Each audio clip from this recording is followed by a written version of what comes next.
हे प्रभु यीशु, हे प्रभु यीशु, मैं आपको धन्यवाद देता हूँ मैं आपको धन्यवाद देता हूँ आपके पवित्र वचन के सामने आपके पवित्र वचन के सामने अपने आप को समर्पित करने का मेरे आग्रह को मेरी इच्छा को मैं आपके सामने रख देता हूँ। हे प्रभु यीशु, आपने कहा है मैंने जो शब्द कहा है उसके कारण तुम शुद्ध हो गए हो। हे प्रभु यीशु, आपके पवित्र वचनों से हमें शुद्ध कीजिए और हमें पवित्र कीजिए। हालेलुया, यीशु की जय हो, यीशु की आराधना हो। माँ मरी के विशेष मध्यस्थता मांगेंगे। प्रणाम मरिया, कृपापूर्ण प्रभु तेरे साथ है, धन्य तू स्त्रियों में और धन्य तेरे गर्भ का फल यीशु। हे संत मरिया, परमेश्वर की माँ, प्रार्थना कर हम पापियों के लिए अब और हमारे मरने के समय आमेन।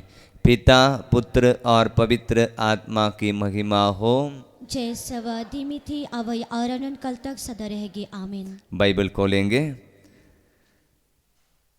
संत पौलुस थिस्सलुनीकियों के नाम लिख के पहले पत्र अध्याय 5 वचन 23 और 24, पेज नंबर 318, नया विधान 318। शांति का ईश्वर आप लोगों को पूर्ण रूप से पवित्र करें। आप लोगों का मन, आत्मा तथा शरीर हमारे प्रभु ईसा मसीह के दिन निर्दोष पाए जाएं। ईश्वर यह सब कराएगा क्योंकि उसने आप लोगों को बुलाया और वह सत्य प्रतिज्ञ है। ये प्रभु की वाणी है। ईश्वर को धन्यवाद। हालेलुया, हालेलुया, यीशु की जय हो, यीशु की जय हो, यीशु की आराधना हो, यीशु की आराधना हो। Hallelujah, hallelujah. आज हमारे लिए महत्वपूर्ण दिन है, पाप स्वीकार संस्कार का दिन, अपने आप को पूर्ण रूप से पवित्र करने का एक दिन। इसलिए प्रभु का वचन द्वारा प्रभु हमें चंगा करता है, पवित्र करता है, प्रभु हमें शुद्ध करता है। एक वचन आज मैंने आपके सामने रखा। ये वचन हमको बताता है शांति का ईश्वर आप लोगों को पूर्ण रूप से पवित्र करें। एक ब्लेसिंग है। संत पौलुस द्वारा पवित्र आत्मा थिस्सलुनीके के कलीसिया के लिए लिखता है, शांति के ईश्वर आप लोगों को पूर्ण रूप से पवित्र करें। पूर्ण रूप से पवित्र होना मतलब आगे लिखा है आप लोगों का मन, आत्मा तथा शरीर ईसा मसीह के दिन निर्दोष पाए जाए। ईसा मसीह के दिन आपका शरीर, आपका आत्मा, आपका मन निर्दोष पाए जाए। बोली हालेलुया, हालेलुया। यीशु की जय हो, यीशु की जय हो, यीशु की आराधना हो, यीशु की आराधना हो, यीशु की स्तुति हो, यीशु की स्तुति हो। इसमें एक बात लिखा है ईसा मसीह के दिन। इसका मतलब क्या है? ईसा मसीह के दिन। आज किसका दिन है? बोलेंगे, आप लोग बोल सकेंगे आज किसका दिन है? किसका दिन है आज? आपका दिन है, प्रभु का दिन है? आज किसका दिन है? प्रभु का दिन है। तो हम बोलते हैं प्रभु का दिन इतवार को प्रभु का दिन मानता है। सही है, प्रभु का दिन है, आज भी प्रभु का दिन है। लेकिन बहुत ध्यान देना, लेकिन एक एक दिन हम कैसे बिताता है? प्रभु का दिन जैसे बिताता है यो अपना दिन जैसे बिताता है? डेली हम प्रभु का दिन जैसे बिताता है। संडे के दिन में भी प्रभु का दिन, जिस दिन लोग बोलता है, कलीसिया बताता है, उस दिन भी लोग नहीं जाता है गिरजा में। तो बाकी दिन कहाँ प्रभु का दिन जैसे मानता है? आपको इससे लग रहा है प्रभु का दिन जैसे, क्योंकि आज प्रभु के मंदिर में बैठा हुआ है, प्रार्थना में भाग ले रहा है। लेकिन जो कभी गिरजा में नहीं आता है उनके लिए कहाँ प्रभु का दिन कहाँ है? अक्सर हम प्रतिदिन संडे के दिन में भी हम जीवन को गुजारता है ऐसा है, ये मेरा दिन है। इसलिए किसी को रिट्रीट में आने के लिए बोलते समय में बहुत ज़्यादा सोचना पड़ता है कि जाना है नहीं जाना है। बहुत कारण है नहीं आने के लिए, क्योंकि हमारे पास अपना फैसला है। बहुत सारे लोगों के रिट्रीट के लिए निमंत्रण प्रभु ने दिया था, लेकिन आपने बोला हम जाएंगे। प्रभु का दिन जैसे आप लोगों ने स्वीकार किया, प्रभु का बुलावा है बोलकर समझकर आप लोग आया। लेकिन बहुत सारे लोग नहीं आया, वो सोचा वो ये मेरा दिन है, आज हम नहीं जाएंगे, अगले दिन जाएंगे, नहीं तो अगले साधना में रिट्रीट में जाएगा। हम एक एक दिन अपना समय जैसे गुजारता है। यहाँ पर कभी साधना में भाग लेने वाले लोग भी कभी बीच में नींद आएगी तो बोलेगा ये तो मेरा समय है। नशा पीने वाले लोग बोलेगा ये तो मेरा पैसा है। एक व्यक्ति को नशा छोड़ने के बारे में बोलते समय बोला, फादर जी हम चोरी करके नहीं पीता है, मेहनत करके कमाया वाला पैसा से पीता है। तो वो बोलता है पैसा मेरा है, इसलिए मैं अपना पैसा अपनी इच्छा से इस्तेमाल करता हूँ, यूज़ करता हूँ। हमें से अधिकतर लोग हमेशा प्रभु ने दिया हुआ दिन, प्रभु का दिन अपना दिन जैसे मानता है। लेकिन प्रभु पवित्र आत्मा हमको बताता है एक ही दिन आएगा, वो प्रभु का ही दिन आपको ही मानना पड़ेगा। वो कौन सा दिन है? हमारा मृत्यु की घड़ी। हमारी मृत्यु के घड़ी में मुझे भी आपको भी प्रभु जब बुलाएगा बोल नहीं सकेगा प्रभु अभी मेरे लिए थोड़ा सा समय देना, ये तो मेरा टाइम है। जिंदगी में पूरा दिन मेरा मेरा टाइम बोलकर गुजारने वाले मनुष्य जब प्रभु बुलाते समय में प्रभु से रिक्वेस्ट कर रहा प्रभु हमको देना थोड़ा सा टाइम, प्रभु नहीं बोलेगा ये मेरा दिन है। एक मिनट भी आगे पीछे नहीं, एक सेकंड भी आगे पीछे नहीं। बाइबल बताता है हर एक मनुष्य के जीवन में ऐसे एक दिन आएगा, वो प्रभु का दिन है, आपको भी मानना पड़ेगा।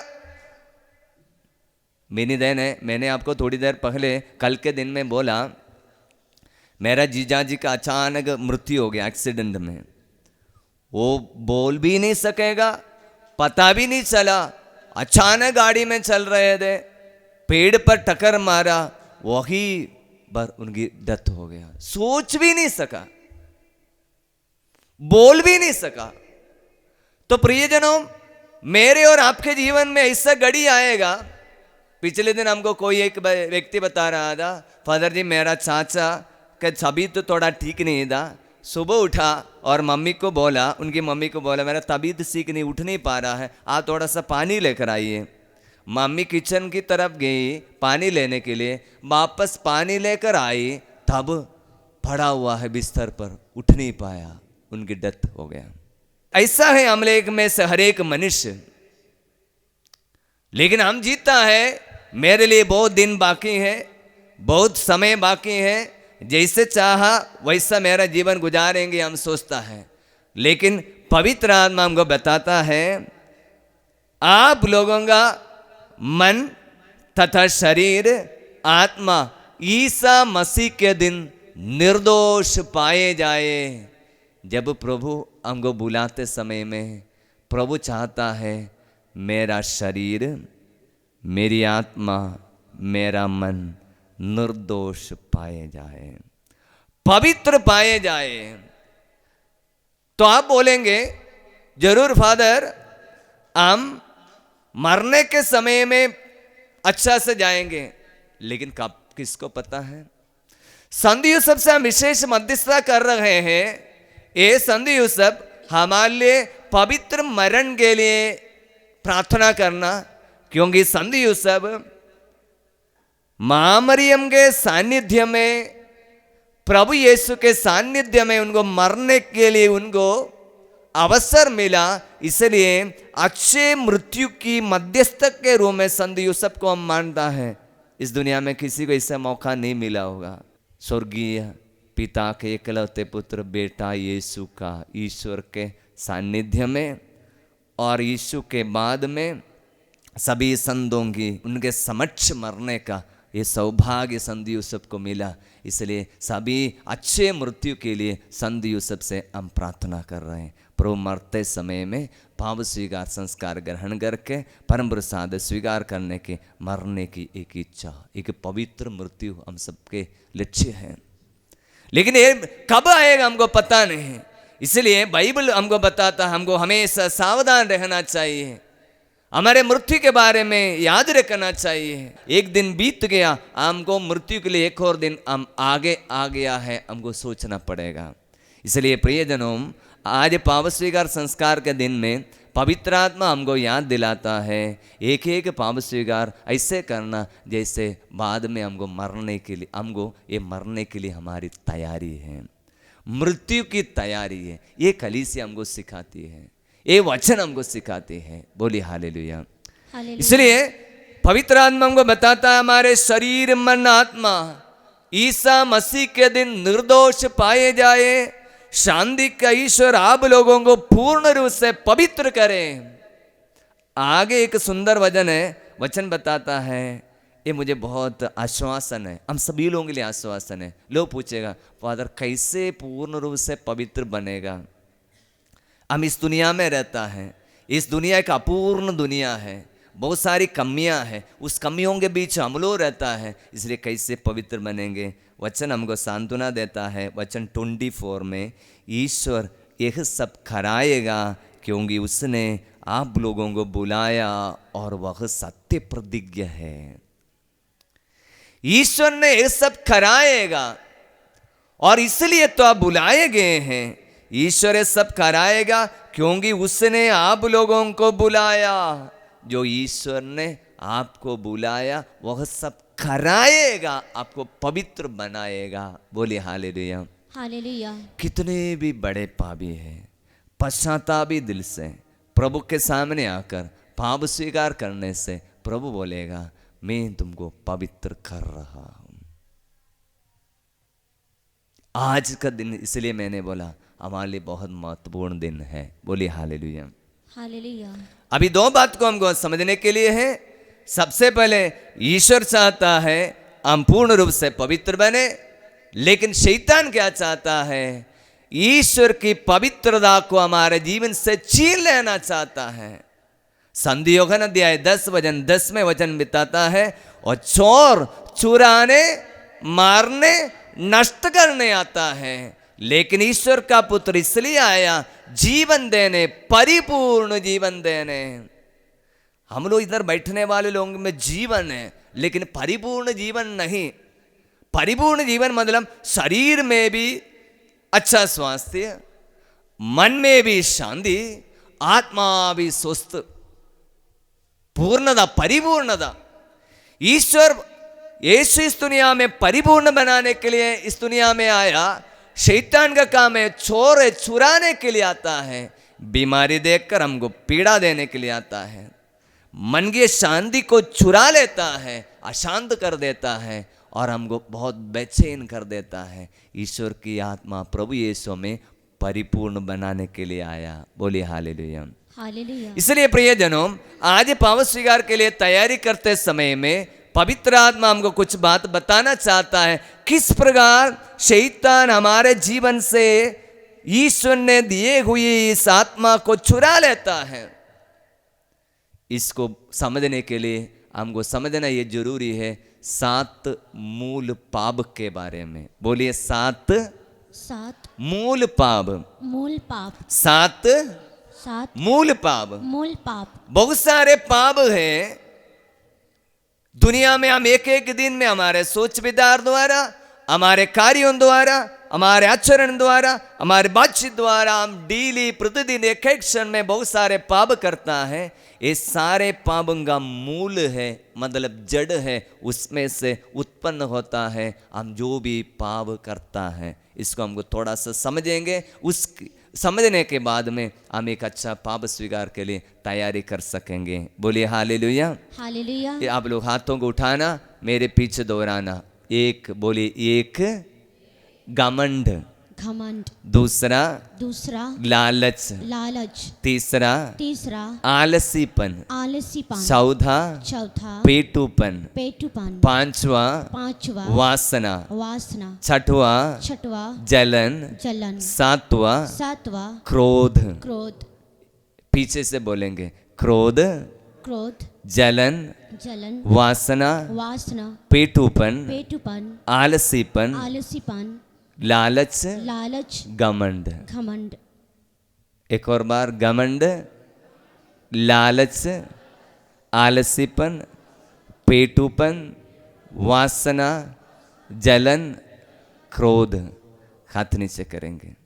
हमें से हर एक मनुष्य में पाप छिपा हुआ है। ये 7 मूल पाप, सारे पापों को जन्म देने वाले पाप, ये हम सब में छिपा हुआ रहता है। सबसे पहले हम सीखेंगे, जानेंगे, ताकि हम कैसे ये पाप से छुटकारा पाने के लिए माँ को, जो हमको पाप में जन्म देने वाले माँ को, जो शैतान ने दिया है, ईश्वर की आत्मा ने नहीं दिया है, उसको हम खत्म करेंगे। क्योंकि वचन बताता है, योहन का पहला पत्र अध्याय 3 वचन 8, ईश्वर का पुत्र इसलिए प्रकट हुआ शैतान का कार्य समाप्त करे। मेरे पीछे दोहराना, मेरे पीछे दोहराना। योहन का पहला पत्र, योहन का पहला पत्र अध्याय 3 वचन 8, वचन 8, ईश्वर का पुत्र ईश्वर का पुत्र इसलिए प्रकट हुआ कि वह शैतान का कार्य समाप्त करे, समाप्त करे। इसलिए शैतान ने हमारे जीवन में इसी प्रकार के बीज बोया। बाइबल में हम देखते हैं, एक मनुष्य बीज बोया, लेकिन कुछ दिन के बाद में कुछ जंगली पौधे आ गया। इसलिए नौकर लोग आकर स्वामी से पूछ रहा था, स्वामी आपने क्या बीज बोया था? अच्छा बीज नहीं बोया था? बोला हमने अच्छा बीज बोया है। तो मालिक पूछता है, नौकर तो कहाँ से आ गया? तो स्वामी बोलता है, ये किसी बैरी का काम है, ये कोई शत्रु का काम है। वो हमारे प्रभु ने जो बोए हुए अच्छे बीज को नष्ट करने के लिए उसके बीच में जंगली बीज को बोकर ईश्वर की आत्मा को नष्ट करना चाहता है। इसलिए जो शैतान ने हमारे जीवन में नष्ट करना चाहा, उसको समाप्त करने के लिए ईश्वर का पुत्र इस दुनिया में प्रकट हुआ। बोलिए हालेलुया, हालेलुया, जोर से बोलिए हालेलुया, हालेलुया। इसलिए सबसे पहले पाप है घमंड। आप लोग बाइबल खोलेंगे, प्रवक्ता ग्रंथ अध्याय 10 वचन 14 और 15, पेज नंबर 1027। प्रवक्ता ग्रंथ अध्याय 10 वचन 14 और 15। मनुष्य का घमंड इससे प्रारंभ होता है कि वह ईश्वर का परित्याग करता है, वह और अपने सृष्टिकर्ता से विमुख हो जाता है। क्योंकि हर पाप घमंड से प्रारंभ होता है, जो पाप करता है वह अभिशप्त है। मनुष्य का घमंड इससे प्रारंभ होता है, वह ईश्वर का परित्याग करता है और अपने सृष्टिकर्ता से विमुख हो जाता है। क्योंकि हर पाप घमंड से प्रारंभ होता है। दाहिने हाथ उठाइए सब लोग। कुछ लोग आंखें बंद कर कर बैठने की आदत है, आंखें खोल कर बैठना। मेरे पीछे दोहराना, हर पाप घमंड से प्रारंभ होता है। हाथ नीचे कीजिए। हम लोग, आप लोग पापी है या संत है? पापी है, संत है? आप लोग घमंडी है या विनम्र है? हाँ, घमंडी है अभी बोलता है, लेकिन हम सब लोगों के सामने हम एकदम विनम्र ही दिखाता है। मैं इसलिए सवाल पूछा, यदि हम लोग पापी हैं, हम लोग घमंडी भी हैं। बाइबल बताता है, मैं जो बोलता था विश्वास नहीं करना, बाइबल बताता है हर एक पाप का घमंड, हर पाप घमंड से प्रारंभ होता है। बहुत आसान है दूसरे लोगों को बोलने के लिए, तुम तो घमंडी है। उसकी बात देखो, उसका हाव चलन देखो, इसका व्यवहार देखो, बहुत घमंडी है। बहुत आसान है दूसरे लोगों को बोलना, लेकिन वचन बताता है हर पाप घमंड से प्रारंभ होता है। ऐसा है तो घमंड क्या है? आप लोग बोला आपने आप घमंडी हैं, तो घमंड क्या है? क्यों बोला आप लोग घमंडी हैं? क्यों बोला आप लोग घमंडी हैं? वचन बताता है घमंड क्या चीज़ है, वो भी वचन बताता है। मैं हमेशा बोलता हूँ अपने से कुछ भी बोलना नहीं आता है, इसलिए वचन ही हमको सब कुछ सिखाता है। वचन बताता है मनुष्य का घमंड इससे प्रारंभ होता है, वो ईश्वर को परित्याग करता है। मनुष्य का घमंड इससे प्रारंभ होता है, वो ईश्वर को परित्याग करता है, ईश्वर को छोड़ देता है। हम जानने के लिए कोशिश करेंगे किस प्रकार मैं और आप लोग ईश्वर को अपने जीवन में परित्याग करता है। उसको समझने के लिए आप लोग बाइबल का एक वचन को ध्यान देना, अभी खोलना नहीं। स्तोत्र ग्रंथ अध्याय 14 वचन 1 बाइबल वचन बताता है मूर्ख अपने मन में कहता है ईश्वर है ही नहीं। स्तोत्र अध्याय 14 वचन 1 मूर्ख अपने मन में कहता है ईश्वर है ही नहीं। मेरे पीछे दोहराना, मूर्ख मूर्ख अपने मन में कहता है, अपने मन में कहता है ईश्वर है ही नहीं। ईश्वर है ही नहीं। क्या आप लोगों ने कभी बोला ईश्वर है ही नहीं? बोला है क्या? अभी नहीं बोलता है। जब जीवन में दुख संकट आता है पर ईश्वर है ही नहीं बोलता नहीं, लेकिन ईश्वर कहाँ है पूछता है। ईश्वर है ही नहीं बोलता नहीं, लेकिन ईश्वर कहाँ है हम सब बोलता है। अभी बाइबल खोलेंगे संत लूकस के सुसमाचार अध्याय 12 वचन 16 से लेकर पेज नंबर 115। बहुत ध्यान से सुनेंगे। फिर ईसा ने उनको एक दृष्टांत सुनाया। किसी धनवान के जमीन में बहुत फसल हुई थी। वह अपने मन में इस प्रकार विचार करता रहा, मैं क्या करूं? मेरे यहाँ जगह नहीं रही जहाँ अपनी फसल रख दूं।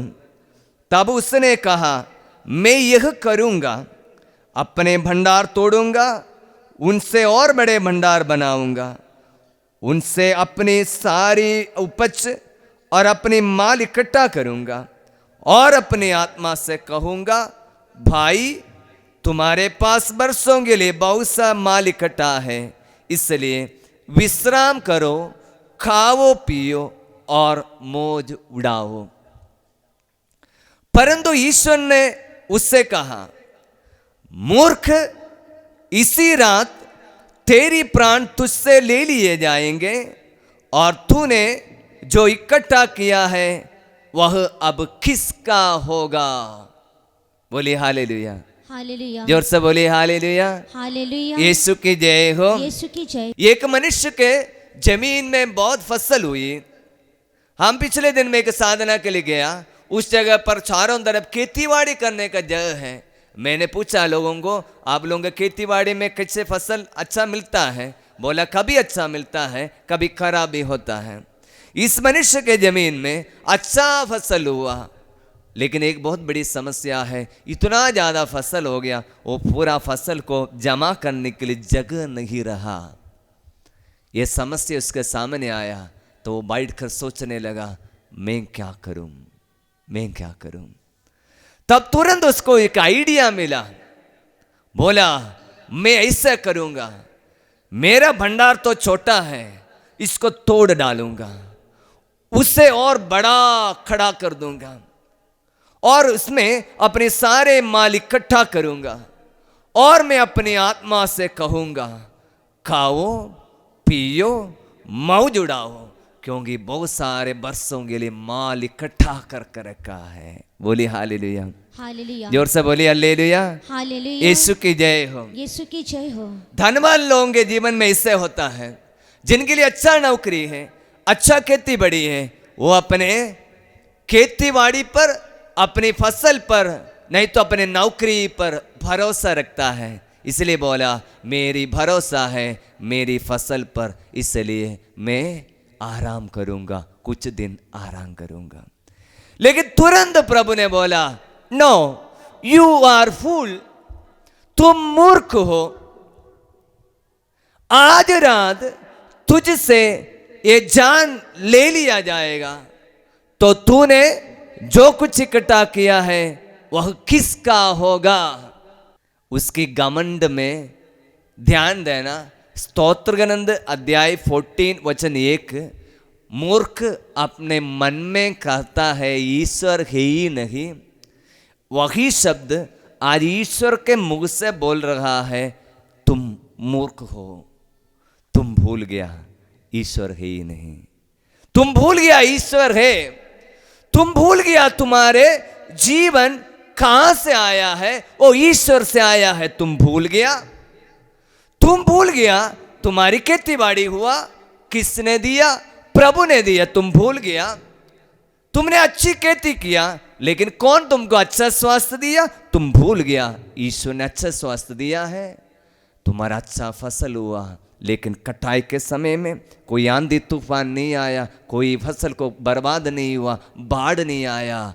पूरा अच्छा फसल को इकट्ठा करने के लिए तुमको कौन जानकारी दिया, ज्ञान दिया, तुम भूल गया ईश्वर है। और आखिर में इतना सब इकट्ठा होने के बाद में भी तुम दिमाग से सोच रहा है मैं क्या करूं, ये सोचने के लिए भी मैंने ही, ईश्वर ने ही तुमको ज्ञान दिया, तुम भूल गया। मूर्ख अपने मन में कहता है ईश्वर ही नहीं। घमंड की शुरुआत इससे होता है, वो ईश्वर को परित्याग करता है। अपने जीवन से ईश्वर को परित्याग कर दिया, अलग कर दिया। एदेन वाटिका में हम देखते हैं ईश्वर ने मनुष्य को सब कुछ देने के बाद में ईश्वर उनके संग संग चलता था, बातचीत करता था। लेकिन क्या किया है, जब मनुष्य पाप किया ईश्वर से दूर हो गया। पाप मतलब दूर होना, अलग होना। सिन इज ब्रेकिंग द रिलेशनशिप। पाप मतलब रिश्ता का तोड़ना। इसलिए पाप स्वीकार मतलब उसका नया नाम है, कलीसिया ने नया नाम दिया है मेल मिलाप संस्कार। रिश्ता तोड़ दिया, फिर से रिश्ता बना रहा है। बोलिए हालेलुया। हालेलुया। दाहिने हाथ उठाकर बोलेंगे हल्लेलुया। हालेलुया। हाथ नीचे करके बोलेंगे हल्लेलुया। हालेलुया। बाएं हाथ उठाकर बोलेंगे हल्लेलुया। हालेलुया। हाथ नीचे कर बोलेंगे हल्लेलुया। हालेलुया। दोनों हाथ उठाकर बोलेंगे हल्लेलुया। हालेलुया। दोनों हाथ नीचे करके बोलेंगे हल्लेलुया। हालेलुया। यीशु की जय हो, यीशु की जय हो, यीशु की आराधना हो, यीशु की आराधना हो। इसलिए प्रियजनों, हम अपने दिल से सोचना कितनी बार मैं अपने जीवन में ईश्वर को परित्याग कर दिया है। मतलब मैं अपने जीवन में सबसे पहले एक काम करना था, प्रभु को उचित धन्यवाद देना था। ये मनुष्य को प्रभु ने क्यों बोला तू घमंडी है, क्योंकि ईश्वर ने सब कुछ उसको देने के बाद में वो ईश्वर को याद करना भूल गया, ईश्वर को धन्यवाद नहीं दिया। यदि सचमुच में एक ईश्वर के भक्त मनुष्य है तो क्या करता था, इतने फसल आने पर उसके हाथ तो जुड़ जाता था, प्रभु के सामने आकर बोलेगा प्रभु धन्यवाद, आपने मुझे अच्छा स्वास्थ्य दिया, मेरी खेती बाड़ी पर प्रभु की आशीष बना रहा, कोई आंधी तूफान नहीं आया और अच्छा फसल वो इकट्ठा करने के लिए आशीर्वाद दिया। प्रभु धन्यवाद बोलकर प्रभु की आराधना करना चाहिए था। इसलिए रोमियों के पत्र अध्याय 1 वचन 21, उन्होंने ईश्वर को जानते हुए भी उससे उचित आदर और धन्यवाद नहीं दिया, उनका समस्त चिंतन व्यर्थ चला गया और उनका विवेकहीन मन अंधकारमय हो गया। देखिए, उसका समस्त चिंतन व्यर्थ गया। ये मनुष्य सोच रहा है अभी मैं ऐसा करूंगा, बड़ा बनाऊंगा, सब कुछ इकट्ठा करूंगा, ये सब उसका चिंतन है, उसका सोच है। ये सारी चिंता एक ही दिन में चला गया, व्यर्थ चला गया और उसका मन अंधकारमय हो गया। कारण यही है, उन्होंने ईश्वर को जानते हुए भी उनको उचित आदर एवं धन्यवाद नहीं दिया। बोलिए हालेलुया। हालेलुया। खड़े हो जाएंगे, बाइबल हाथों में उठाकर खड़े हो जाना। बोलिए हालेलुया। हालेलुया। जोर से बोलिए हालेलुया। हालेलुया। यीशु की जय हो, यीशु की जय यीशु हो, की आराधना हो। यीशु की आराधना हो। Hallelujah, hallelujah. Hallelujah, hallelujah. Yeshu की जय हो, यीशु की जय हो, यीशु की आराधना हो। यीशु की आराधना इसलिए हो। प्रियजनों, सबसे पहले पाप यही है, हम ईश्वर को परित्याग करता है, मतलब हम ईश्वर को उचित धन्यवाद नहीं देता है। धन्यवाद तो थोड़ा देता है, दिन में एक बार धन्यवाद। कितने लोग हैं बिना एक बार धन्यवाद भी नहीं देते हुए सोने के लिए चले जाता है। धन्यवाद का बलिदान चढ़ाए हुए प्रार्थना सोने के लिए जाने वाले कितने लोग हैं। सुबह से उठाया, जीवन दिया, अच्छे स्वास्थ्य दिया, नौकरी कर सका, खेती बाड़ी गया, एक कांटा भी नहीं लगा है। इतना प्रभु हमको पालन पोषण करता है। प्रभु को धन्यवाद देने हुए जीवन बिता रहे हैं। पाप है प्रियजनों, इसलिए पाप स्वीकार के लिए जाते समय मैं बोलूँगा, सबसे पहले बोलना हमारा धन्यवाद की अभाव। प्रभु को धन्यवाद नहीं देता है। जब धन्यवाद देना बंद करेगा, धीरे धीरे शैतान हमारे जीवन में अधिकार ले लेगा। बोलिए हालेलुया। हालेलुया। ईश्वर को घमंडी क्या करता है? ईश्वर को परित्याग करके वो एक व्यक्ति को वहां पर खड़ा करेगा। वो कौन है आपको पता है?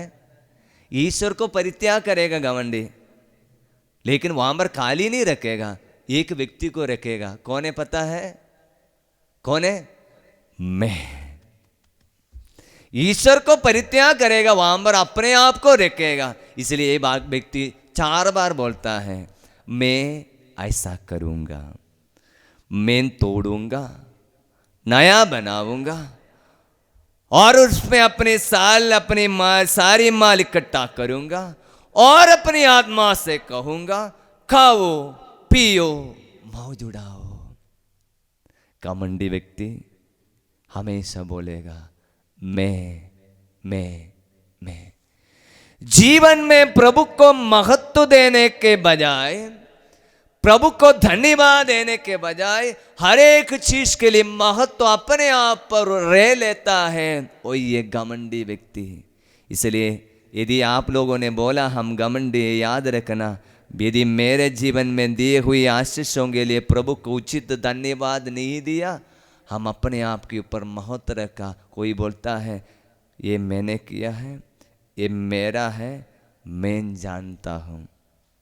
हमेशा मैं बोलता हूँ वैसे घमंडी व्यक्ति 3 प्रकार की बातें अपने मुंह से करेगा, नहीं तो मन में उनके विचार 3 प्रकार की विचार इनमें है, उनके मन में है। मैं बड़ा हूँ। पारिवारिक जीवन में देखना, कब परिवार टूटने के लिए हो जाता है आपको पता है? एक व्यक्ति सोचता है मैं बड़ा हूं, तू छोटा है, मेरी बात मानना, मैं जो बोलता वही करना, एक दूसरे से पूछता नहीं, जो अपनी मनमानी करके अपनी इच्छा के अनुसार परिवार को चलाने के लिए जो शैतान उनके अंदर में घमंड देता है, परिवार टूटने के लिए शुरू हो जाता है। मैं बड़ा हूं, मैं बड़ा हूं।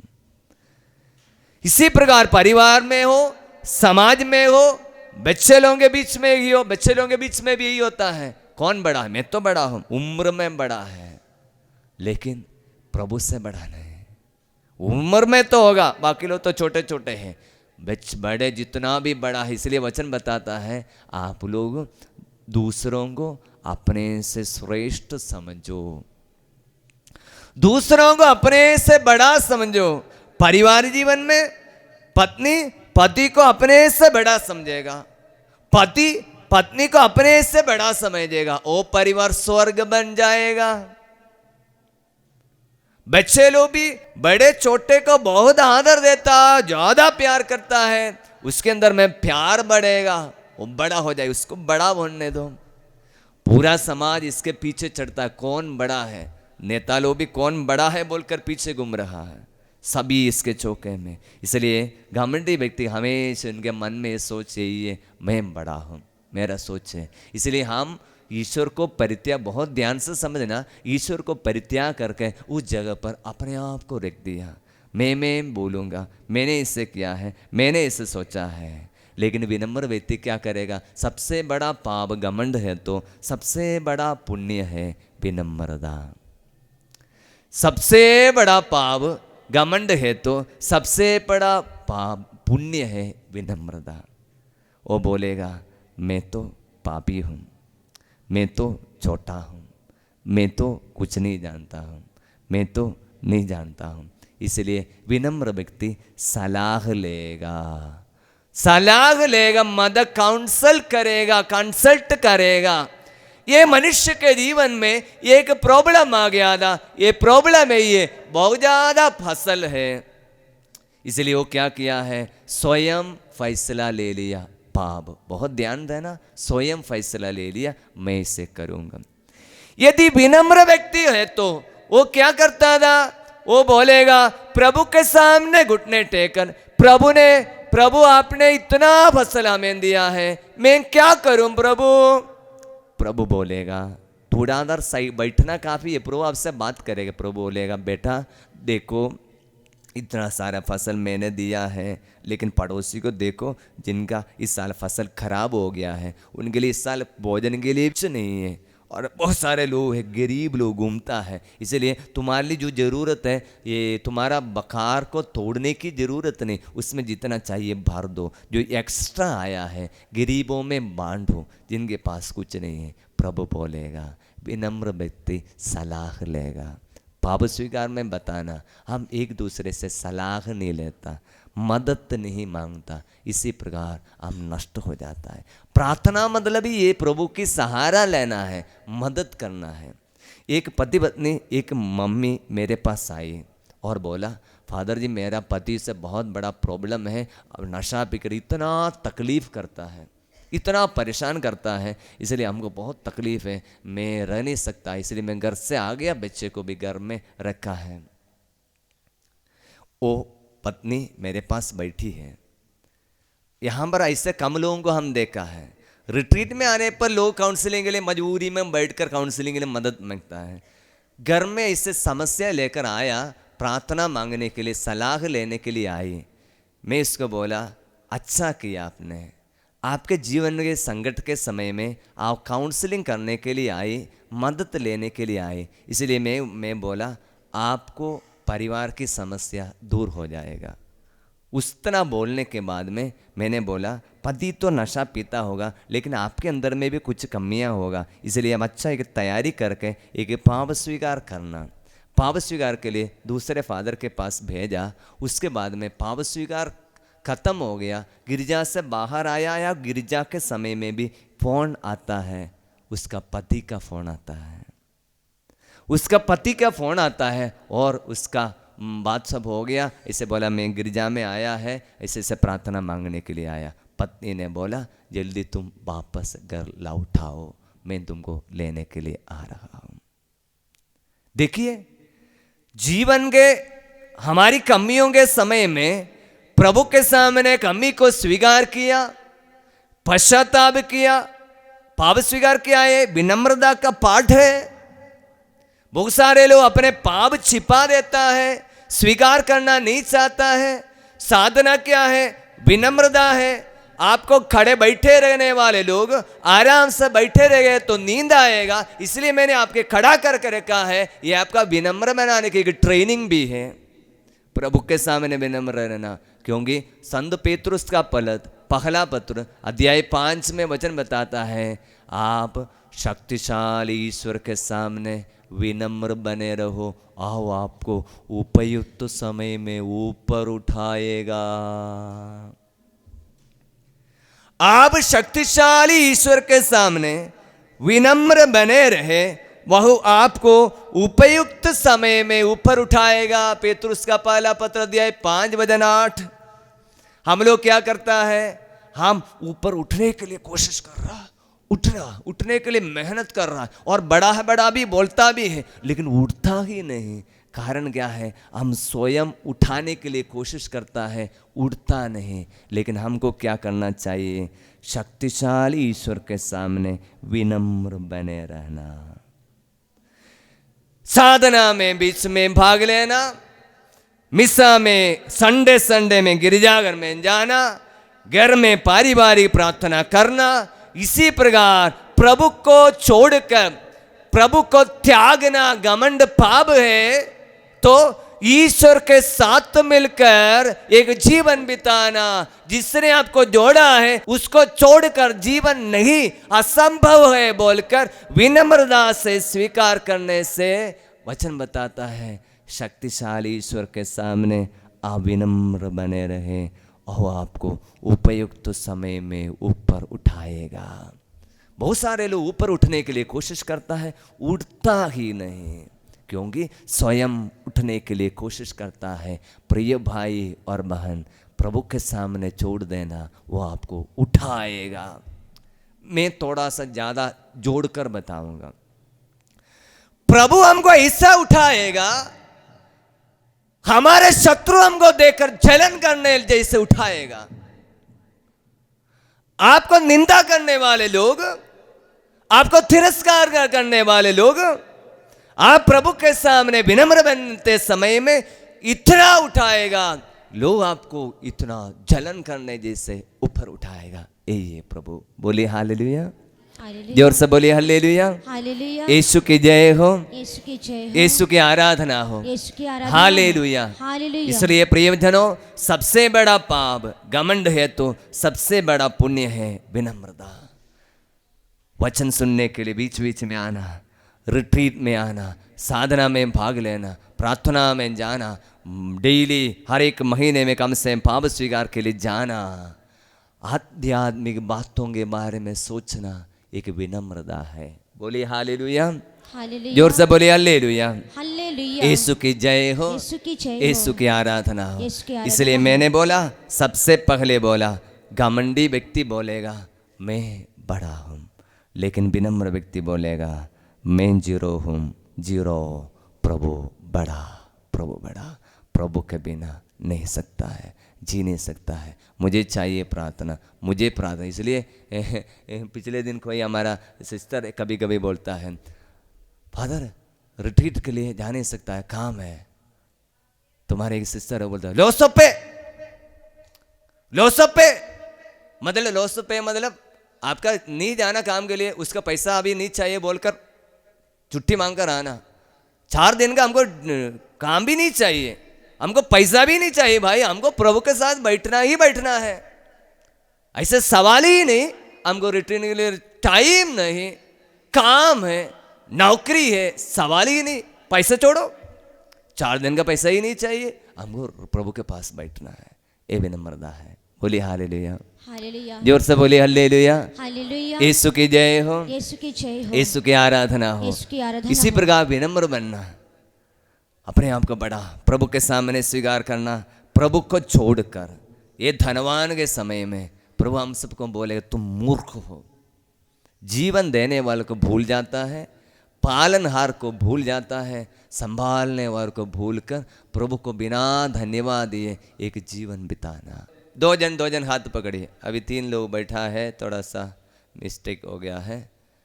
2 लोग हाथ पकड़, हाँ तो 2 लोग बैठा है। एक दूसरे को बोलना, दूसरे को बोलना, मुझे नहीं, उनको देखकर बोलना, मुझे मत देखना। आप शक्तिशाली ईश्वर के सामने विनम्र बने रहे, प्रभु आपको उपयुक्त समय में ऊपर उठाएगा।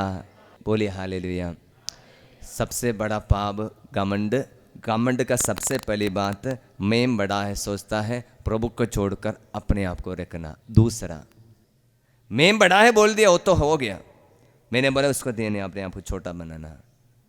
अभी दूसरी व्यक्ति है, बोलेगा ये तो मेरा है। ये किसका है? ओ ये तो मेरा है।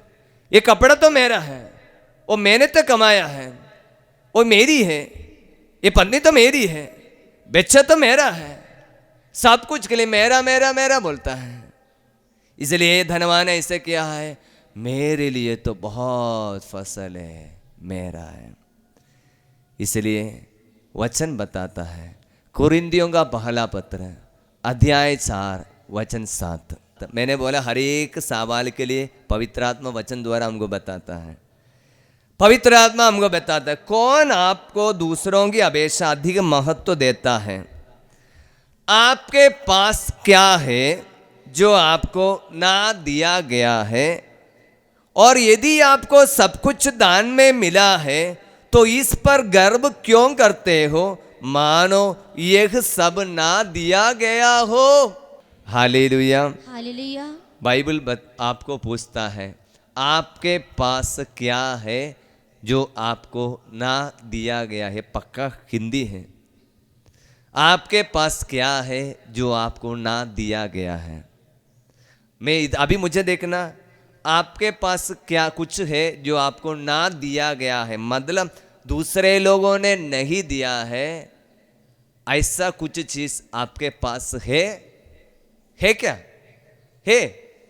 कपड़ा आपका है? बोलिए ना। आप जो पहनने वाला कपड़ा आपका है, अरे भाई ये पहनने वाला क्या सब मेरा नहीं है। कपड़ा और कोई गिफ्ट में दे दिया, सिलाई और कोई दे दिया, और पैसा तो और किसी ने दे दिया। इसी प्रकार मैं गिफ्ट का कपड़ा पहना हूं, और मैं बोल रहा हूं बोलने वाली मेरी आवाज मेरा तो नहीं है।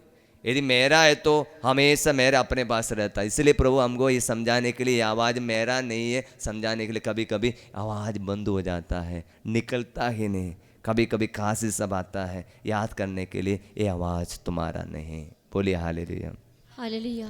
हम चलता फिरता है, हम सोचता है हम चल सकता है, मेरा बता अच्छा शक्तिशाली है, अच्छा काम कर सकता है। प्रभु हमको याद दिलाता है, कभी कभी गिरने देता है, याद दिलाने के लिए तुम मुझसे छोड़कर चल नहीं सकता है। कोई बोलता है नौकरी तो मेरा है।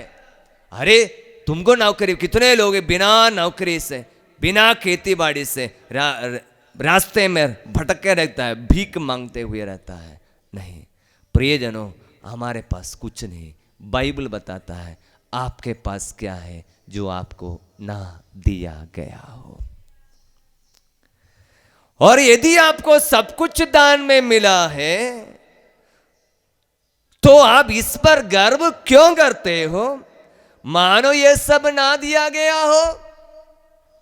सब कुछ प्रभु ने हमको देने के बाद हम गर्व करता है, मेरा मेरा मेरा बोल के गर्व करते हैं, मानो यह सब आपको ना दिया गया हो।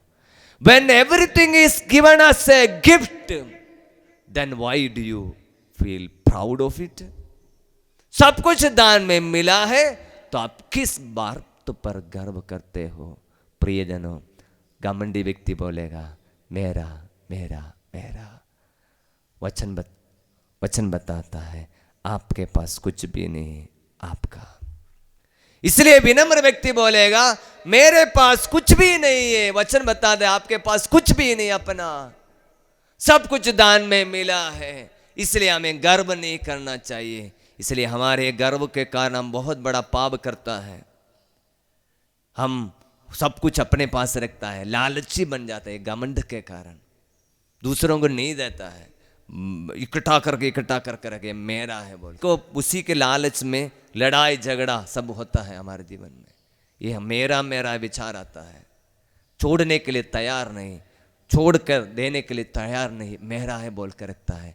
ये बहुत सारी पापों की शुरुआत है। बोलिए हालेलुया, हालेलुया, जोर से बोलिए हालेलुया, हालेलुया। बाइबल बताता है आपके पास क्या है जो आपको ना दिया गया है। मैं बोलूँगा हमारे पास एक चीज़ है जो अपना है, बता सकता है, बोल सकेंगे? जो अपना है बोल सकेंगे वो एक ही है, वो हमारा पाप है। मेरा अपना पाप है बोल सकता है वो मेरा है। बचपन में 5 साल में 6 साल के समय में निष्कलंक जीवन बिताने वाले एक बच्चे थे हम लोग। 6 साल 7 साल 8 साल 9 साल पार होने लग गया, हम धीरे धीरे में पाप की शुरू करना शुरू किया।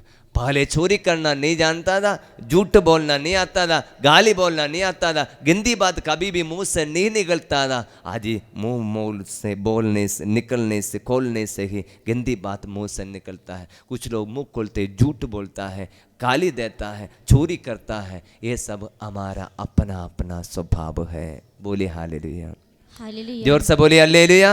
हालेलुया। इसलिए पाप स्वीकार के समय में प्रभु ने हमको दिया वो नहीं मांग रहा है, जो अपना हमने इकट्ठा करके रखा है वो हमारे पाप हम मांग रहा है, वो पाप स्वीकार में देता है। बोलिए हालेलुया।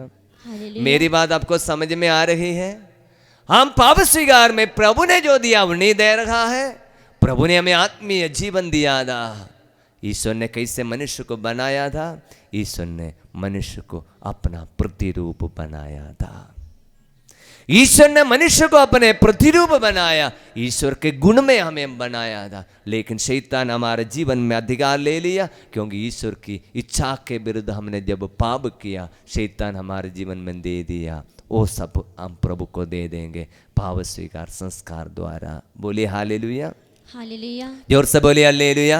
हालेलुया। यीशु की जय हो, यीशु की जय यीशु हो। की आराधना हो। यीशु की आराधना। Hallelujah, hallelujah, hallelujah. हालेलुया। इसलिए हम प्रभु के सामने स्वीकार करेंगे। बहुत सारे पाप हमारे जीवन में इसलिए आया है, मेरा है बोलकर हम सोच कर रखा है, दूसरों को छोड़ने के लिए तैयार नहीं। इसी प्रकार हम घमंड में बड़ा है। हम लोग घमंड करता है, सौंदर्य मेरा है बोलकर घमंड किया है, शक्ति मेरा है बोलकर घमंड किया है, नौकरी मेरा है बोलकर घमंड किया है। इसी प्रकार बेके एक चीज के बारे में घमंड किया है। हमारे पास जो भी है अमन हमारा है सोचता है, दिन मेरा है सोचता है। जैम थोड़ी देर पहले मैंने बोला प्रभु का दिन है, सबको एक एक दिन प्रभु का है, लेकिन एक एक दिन मेरा है सोचकर अपने जीवन में अपनी इच्छा से जीवन बिताया, वो घमंड है। बोलिए हालेलुया, हालेलुया, जोर से बोलिए हालेलुया। हालेलुया। इसलिए पाप स्वीकार संस्कार के समय में कोई भी चीज के बारे में आप घमंड किया, सुंदरता के प्रति घमंड किया, ओह सुंदर, मैं तो बहुत सुंदर है, दूसरे लोगों से सुनना चाहता है आप बहुत सुंदर है, तो मतलब महत्व आपको पूरा मिल गया। कोई बोलता है आप तो बहुत शक्तिशाली है, आप सुनना चाहता है मैं बहुत बड़ा शक्तिशाली है। प्रभु ने हमको शक्ति दिया, भूलकर हम अपनी शक्ति मेरा है बोलकर घमंड किया है। प्रभु के सामने पाप स्वीकार करना। धन अच्छा है, गाड़ी है, घर है, उसके लिए प्रभु को धन्यवाद नहीं दिया, मेरा है बोलकर उसमें घमंड किया, प्रभु के सामने स्वीकार किया विनम्रता द्वारा। घमंड द्वारा पाप की शुरुआत होता है, तो विनम्रता द्वारा ईश्वर की आशीर्वाद की शुरू होगा। बोलिए हालेलुया, हालेलुया। इसलिए मां मरियम ने बोला प्रभु घमंडियों को तितर बितर करेगा, विनीतों को ऊपर उठाएगा। प्रभु घमंडियों को तितर बितर करेगा। कल आराधना के समय में मैंने बोला प्रभु हमें क्यों देता है? छोटा से दंड देता है, वो हमको सुधारना चाहता है, सुधारना चाहता है। यदि आप में से यहाँ पर बैठने हुए लोग बीमारी आपके जीवन में है, आपके घर में अशांति है और कोई समस्या के कारण आया है, आप सबसे पहले ये स्वीकार करना वो मेरे पाप के कारण है, वो मेरे पाप के कारण है, स्वीकार करना मेरे पाप के कारण है, स्वीकार करना। थोड़ी देर पहले एक व्यक्ति आया प्रार्थना करने के लिए, उन्होंने बोला हमारे जीवन में कोई आशीष मिला था, लेकिन उसके लिए हमने धन्यवाद नहीं दिया, इसलिए शायद वो धन्यवाद नहीं दिया होगा, इसी के कारण फिर से कुछ बीमारी आया। पति कुछ बीमार होकर यहाँ पर आया था, प्रार्थना किया, अच्छा सब हो गया, उसके बाद में धन्यवाद नहीं दिया। अभी याद आया, अभी याद आए, पवित्र आत्मा प्रेरणा दिया, समझाए किसी के द्वारा, सही है आपको प्रभु ने आशीर्वाद दिया था, प्रार्थना करते समय रोते रोते रोते प्रार्थना किया, चंगाई देने के बाद किसी के सामने साक्ष्य नहीं दिया, देखो प्रभु ने हमको इसी बुरी हालत बचाया बोलकर साक्ष्य नहीं दिया, अभी फिर दूसरा बीमारी आया है।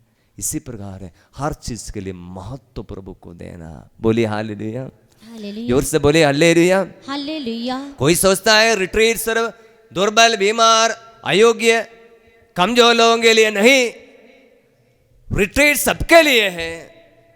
प्रभु के सामने सानिध्य में बैठकर वचन सुनना सबके लिए है। पिछले दिन किसी के बारे में बोला, हमारे गांव किसी फादर हमारे गांव बस्ती में कोई प्रार्थना करता है, चंगाई की प्रार्थना करता है। मैंने बोला उसको बोलो आकर एक बार, और चंगाई की प्रार्थना करते करते वो गलत इस्तेमाल भी करता, बाइबल को सब गलत व्याख्या करता है, गलत तरीके से पैसा कमाने के लिए सब ये काम करता है। मैंने बोला उसको बोलो, और हमारा रिट्रीट सेंटर का मार्गरीता से जुड़ा है ये भी बोलता है, बोलो उसको बोलो एक रिट्रीट में भाग ले लो। तो बोलो हम वो रिट्रीट में जाने के लिए उसके पास टाइम नहीं।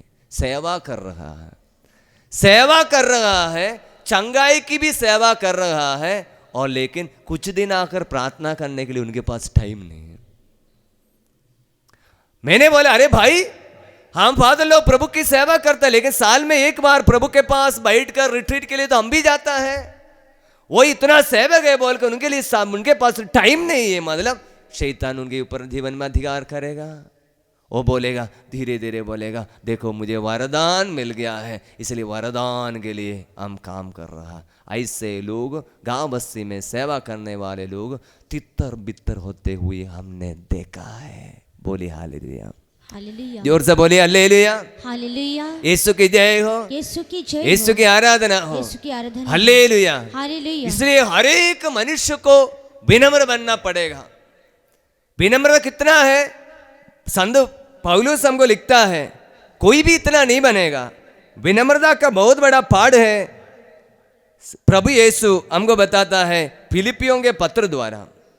फिलिपियों के पत्र अध्याय 2 वचन 6 से लेकर, एक ही पाप बोलना मुझे लगता है बाकी सब उसमें है, पर आगे बोलने की जरूरत नहीं। ये गामंड हर एक पाप की शुरुआत, मतलब सब कुछ इसमें जोड़ने के लिए पवित्र आत्मा जुड़ा जुड़ा कर आपको समझा रहा है। ईश्वर वास्तव में है।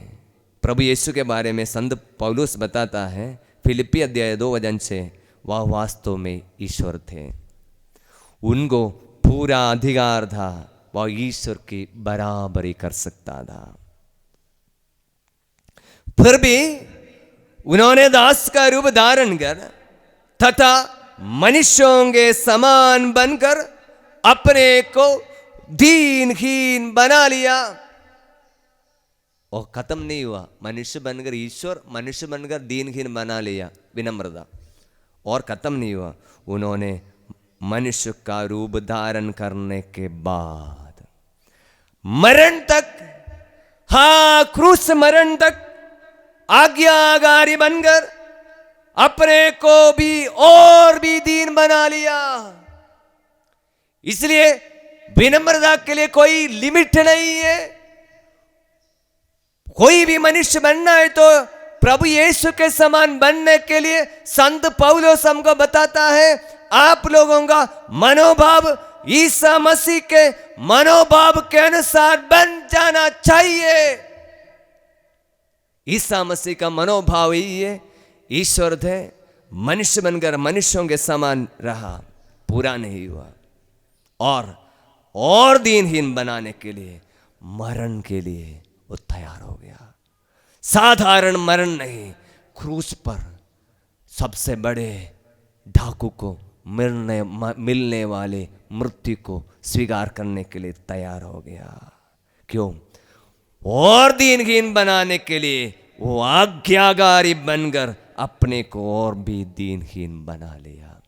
घमंडी व्यक्ति दूसरों की बात नहीं मानेगा, विनम्र व्यक्ति दूसरे से सलाह लेगा, दूसरे से मदद लेगा, दूसरे की बात मानने के लिए तैयार हो जाएगा। बोले हालेलुया, हालेलुया, जोर से बोले हालेलुया, हालेलुया। प्रियजनों मैं बोलूंगा साधना मतलब इतना ही है प्रिय, सिंपल शॉर्ट में बताऊंगा। साधना मतलब विनम्र बनने के लिए प्रभु आपको बुलाता है। घुटने टेकना विनम्रता, खड़े होना विनम्रता, हाथ जोड़ना विनम्रता, आंसू बहाकर अपने पापों के लिए प्रायश्चित करना विनम्रता, प्रभु हमको बुलाता है। बोले हालेलुया, हालेलुया। ऐसे करने वालों के लिए क्या आशीष मिलेगा वो भी प्रभु ने बोला। प्रभु आपको उचित समय में ऊपर उठाएगा। बोले हालेलुया, हालेलुया, जोर से बोले हालेलुया। हालेलुया। मैं दो ही बात बोला, घमंड व्यक्ति अपने आप को बड़ा समझता है। घमंड व्यक्ति अपने आप को ये मेरा मेरा मेरा बोलता है, जबकि सब कुछ प्रभु ने दिया है। तीसरा, घमंड व्यक्ति बोलेगा मैं जानता हूँ। बोलिए मैं, बोलिए मैं जानता हूँ। खड़े हो जाइए, बोलिए हालेलुया, हालेलुया, जोर से बोलिए हालेलुया। हालेलुया, यीशु की जय हो, यीशु की जय हो, यीशु की आराधना हो, यीशु की आराधना, हालेलुया। हालेलुया। हाँ, घमंड व्यक्ति बोलने वाले एक शब्द है मैं तो मैंने बोल दिया, मैं तो बड़ा हूँ, प्रभु को छोड़ दिया, मैं अपने आप को बड़ा, अभी मैं तो ये तो मेरा है, मेरा, इसको मैं छोड़ूंगा नहीं, मेरा। तीसरा, मैं जानता हूँ। आजकल के युवा पीढ़ी का बहुत बड़ा एक प्रॉब्लम है। छोटा बच्चा बड़ा हो गया, 8वीं 6वीं क्लास हो गया, पापा मम्मी की बात मानने के लिए रेडी नहीं, क्योंकि बोलता है पापा बोलने की ज़रूरत नहीं, मैं जानता हूँ। मम्मी बोलने की ज़रूरत नहीं, मुझे मालूम में क्या करना चाहिए, बेटा बैठ कर पढ़ो। मम्मी अभी हमको और कुछ काम करना है, नहीं तो हमको उधर कहीं जाना है। आज्ञाकारी नहीं है विनम्र व्यक्ति, घमंड जानता है, बोलता है। आजकल के युवा पीढ़ी के हाथ में एक मोबाइल मिल गया, मोबाइल चलाने आता है तो बोलता है हमको आता है, सब कुछ आता है। विनम्र व्यक्ति बोलेगा मैं कुछ नहीं जानता हूँ, मैं जीरो हूँ, मैं जीरो हूँ, मैं जीरो हूँ। इसलिए मैं बोलता हूँ, साधना में बैठने वाले लोग हाथ में बाइबल, नोटबुक, पेन लेकर बैठेगा। एक एक वजन खजाना है, मोतियां है, मोतियों को लिख के रखना। हम अभी केरल में हमारे आश्रम को हमको सिखाने वाले केरल का सबसे बड़ा फादर मैथ्यू नाइकाम्बरमबिल हमारा सबसे बड़ा फादर है। दुनिया भर में जाकर वचन सुनाया। उनके पास जाकर मिलने के लिए 2 दिन के साथ बैठकर प्रार्थना करने के लिए हमको अवसर मिला। मैंने देखा है जब भी बाइबल का वचन, उन्होंने तो पूरा बाइबल ही उनको मालूम होगा, फिर भी जब भी वचन मिलेगा लिख के रखेगा, लिख कर रखेगा। एक एक बाइबल जैसे पहली बार सुन रहा है, हजारों बाल उनके मुंह से बोला होगा, फिर भी वो लिख कर रखेगा नया वचन। ओ फादर हमको बोला, फादर मैं फादर से बोला आपसे साथ थोड़ा प्रेयर करेंगे, बात करेंगे, आपसे कुछ शिक्षा लेंगे। मैंने बोला फादर कहाँ आपको मिलेंगे? बोला मैं आपके कमरे में आ जाएंगे। वो मेरे कमरे में 2 बार आया और मेरे कमरे में बैठकर मुझे मदद कर रहा, मिलकर प्रेयर कर रहा है। देखो पूरा दुनिया भर में घूमकर हजारों लाखों लोगों के लिए वचन सुनाने वाले, 5 महादेशों में वचन सुनाने वाला फादर मैथ्यू मेरे कमरे में आकर मेरे साथ बैठकर प्रेयर करता है। एक बार वचन घोषणा करते समय में मेरे जैसे नहीं, और भी विनम्र बाइबल वचन सब लिख कर लेकर, जैसे छोटे बच्चे नोटबुक में लिख कर लेकर जाता है, ले जाता है। विनम्रता है, बोली हालेलुया। और हम बोलते हैं हम सब कुछ जानता है। युवा पीढ़ी आज नष्ट में है, बुराई के रास्ते में है, विपत्ति की और आगे बढ़ रहा, कारण एक ही है, हम जानता है इसे सोच। इसलिए प्रियजनों, पढ़े लिखे लोग, कुछ लोगों के हाथ में अभी भी हम बाइबल नहीं देख रहा है। यदि घर में आपके पास 5 बाइबल भी होगा, यहाँ पर एक और बाइबल खरीद लो, नोटबुक ले लो, पेन ले लो, लिखो, शुरू करो। उसके बाद में आपके जीवन में संकट के समय में ये बाइबल खोलने से शायद आपको पता नहीं चलेगा, वो डायरी खोल कर देखना, फादर एक दिन एक वचन दिया था, वो कहीं पर है, वो आपके उस समय का प्रॉब्लम का दवाई वहाँ पर लिखा है। बोलिए हालेलुया, हालेलुया, जोर से बोलिए हालेलुया, हालेलुया। यीशु की जय हो, यीशु की आराधना हो, हालेलुया। इसलिए सीखने के लिए एक इच्छा, जानने के लिए इच्छा, हमको जानने की चीज है वचन, बाइबल सीखना।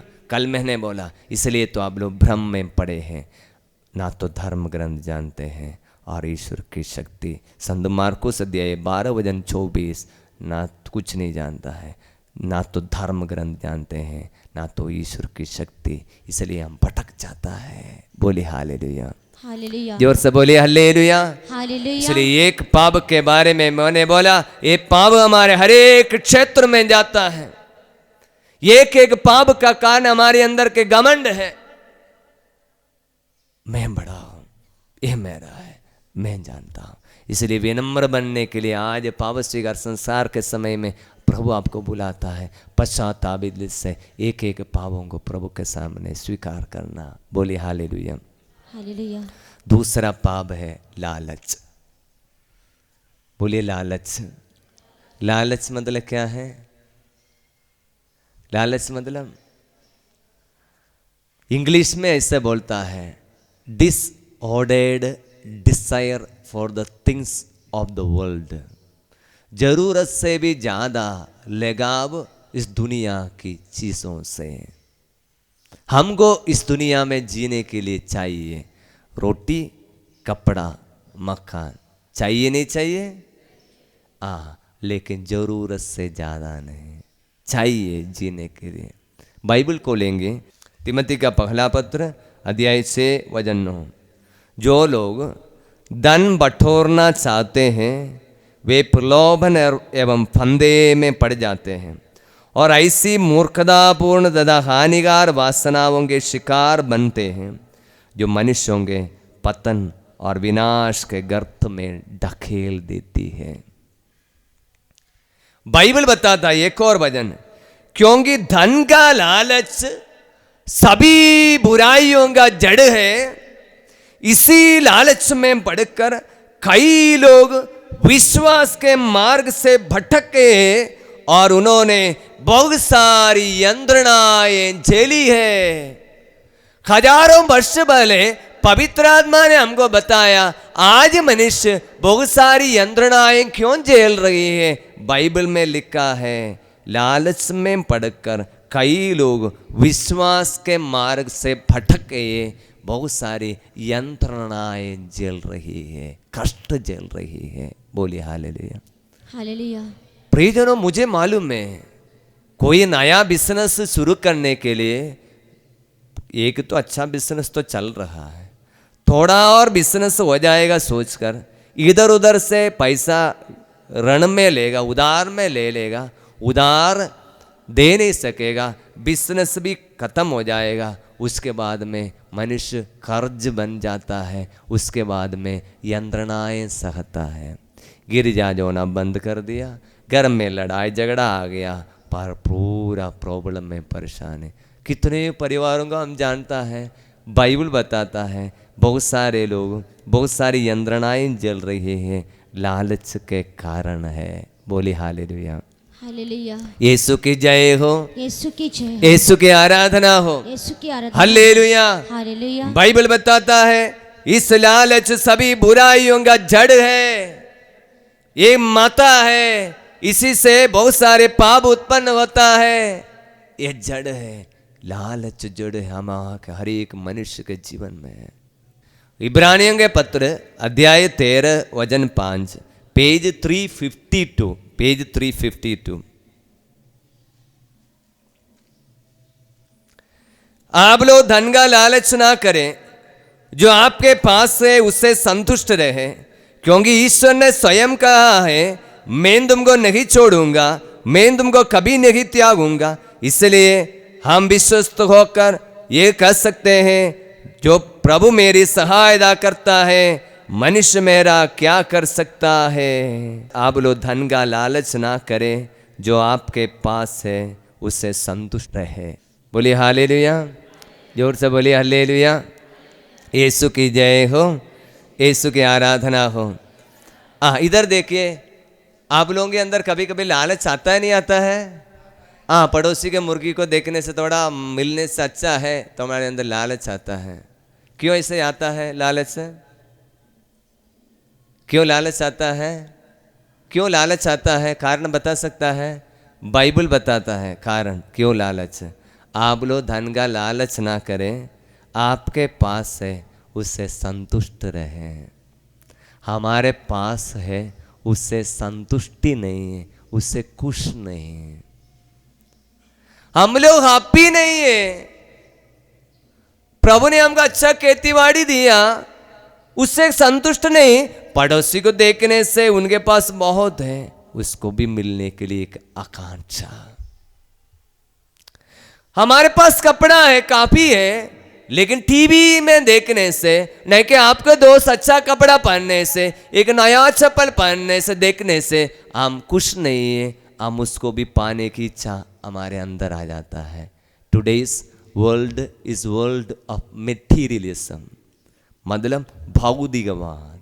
दुनिया पूरा मेटीरियल से खुश होने के लिए हमको सिखाता है। बोलिए हालेलुया।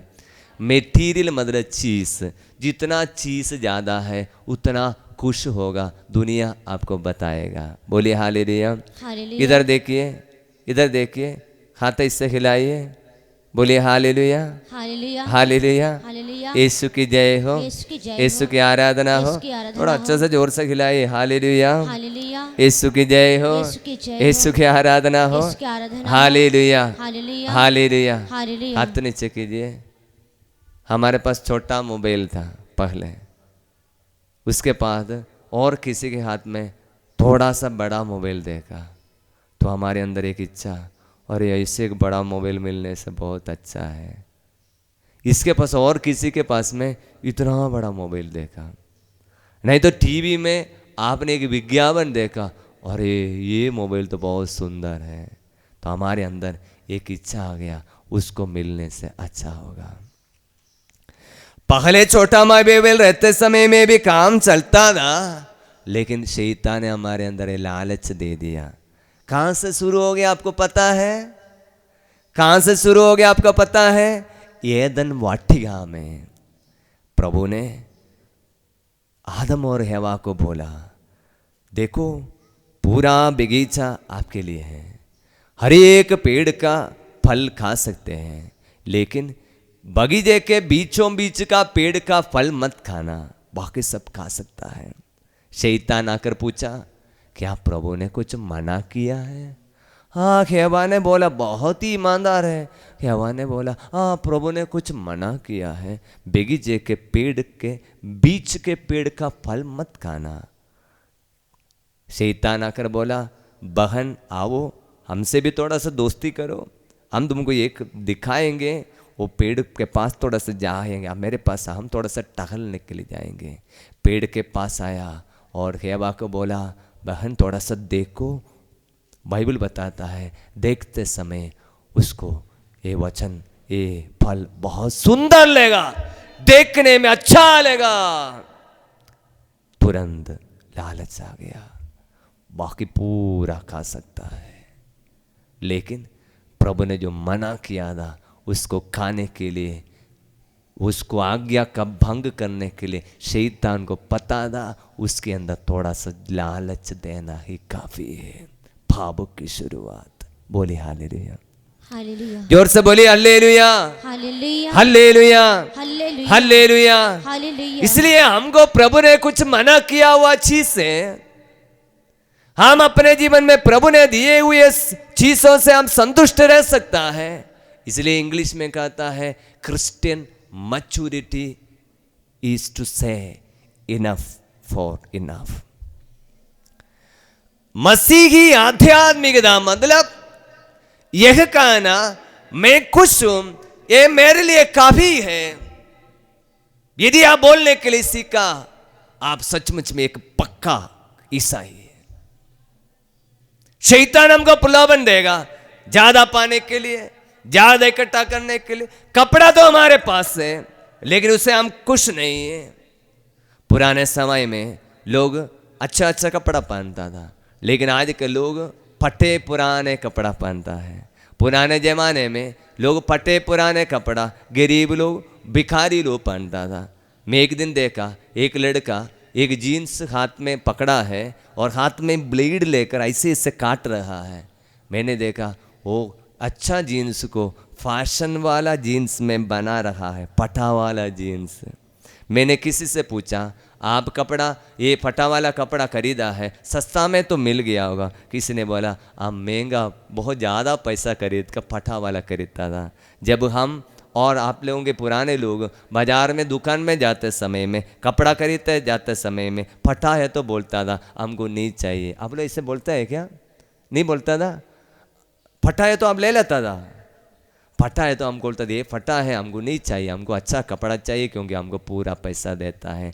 आजकल के युवा लड़के लोग, युवा लड़की लोग फटा कपड़ा जीन्स पहनता है, उसको पहनकर घूमता है क्योंकि कुछ नहीं है नॉर्मल कपड़े से। नॉर्मल कपड़े से कुछ नहीं है, उसके अंदर एक लालच से किसी ने पहना। कौन पहना है? आपके पिक्चर में आपका हीरो पहनकर घूम रहा है, नहीं तो आपको हीरोइन पहनकर घूम रही है, इसलिए आप उसके अंदर में वो देखते हुए आपके अंदर लालच आ गया। बोले हालेलुया, हालेलुया, जोर से बोलिए हालेलुया, हालेलुया, यीशु की जय हो। यीशु की जय इसी हो। प्रकार भाई लोग, बहन लोग, अपने जीवन में प्रभु ने जो दिया है, मैं नहीं बोल रहा हूं आलसी बनना, मेहनत करना तो है लेकिन लालच नहीं करना। खुश रहना प्रभु ने हमको दिया है, इसलिए गलत कमाई नहीं करना। संडे के दिन में गिरजाघर छोड़कर कमाई करने से 200 रुपये एक्स्ट्रा मिलेगा सोच कर काम करेगा, आपके लिए आशीष नहीं रहेगा। वो लालच के कारण करता है, आशीष नहीं मिलेगा। बोलिए हालेलुया, हालेलुया। बाइबल बताता है लालच सभी बुराइयों का जड़ है। भाई भाई के बीच में बहुत अच्छा प्यार है।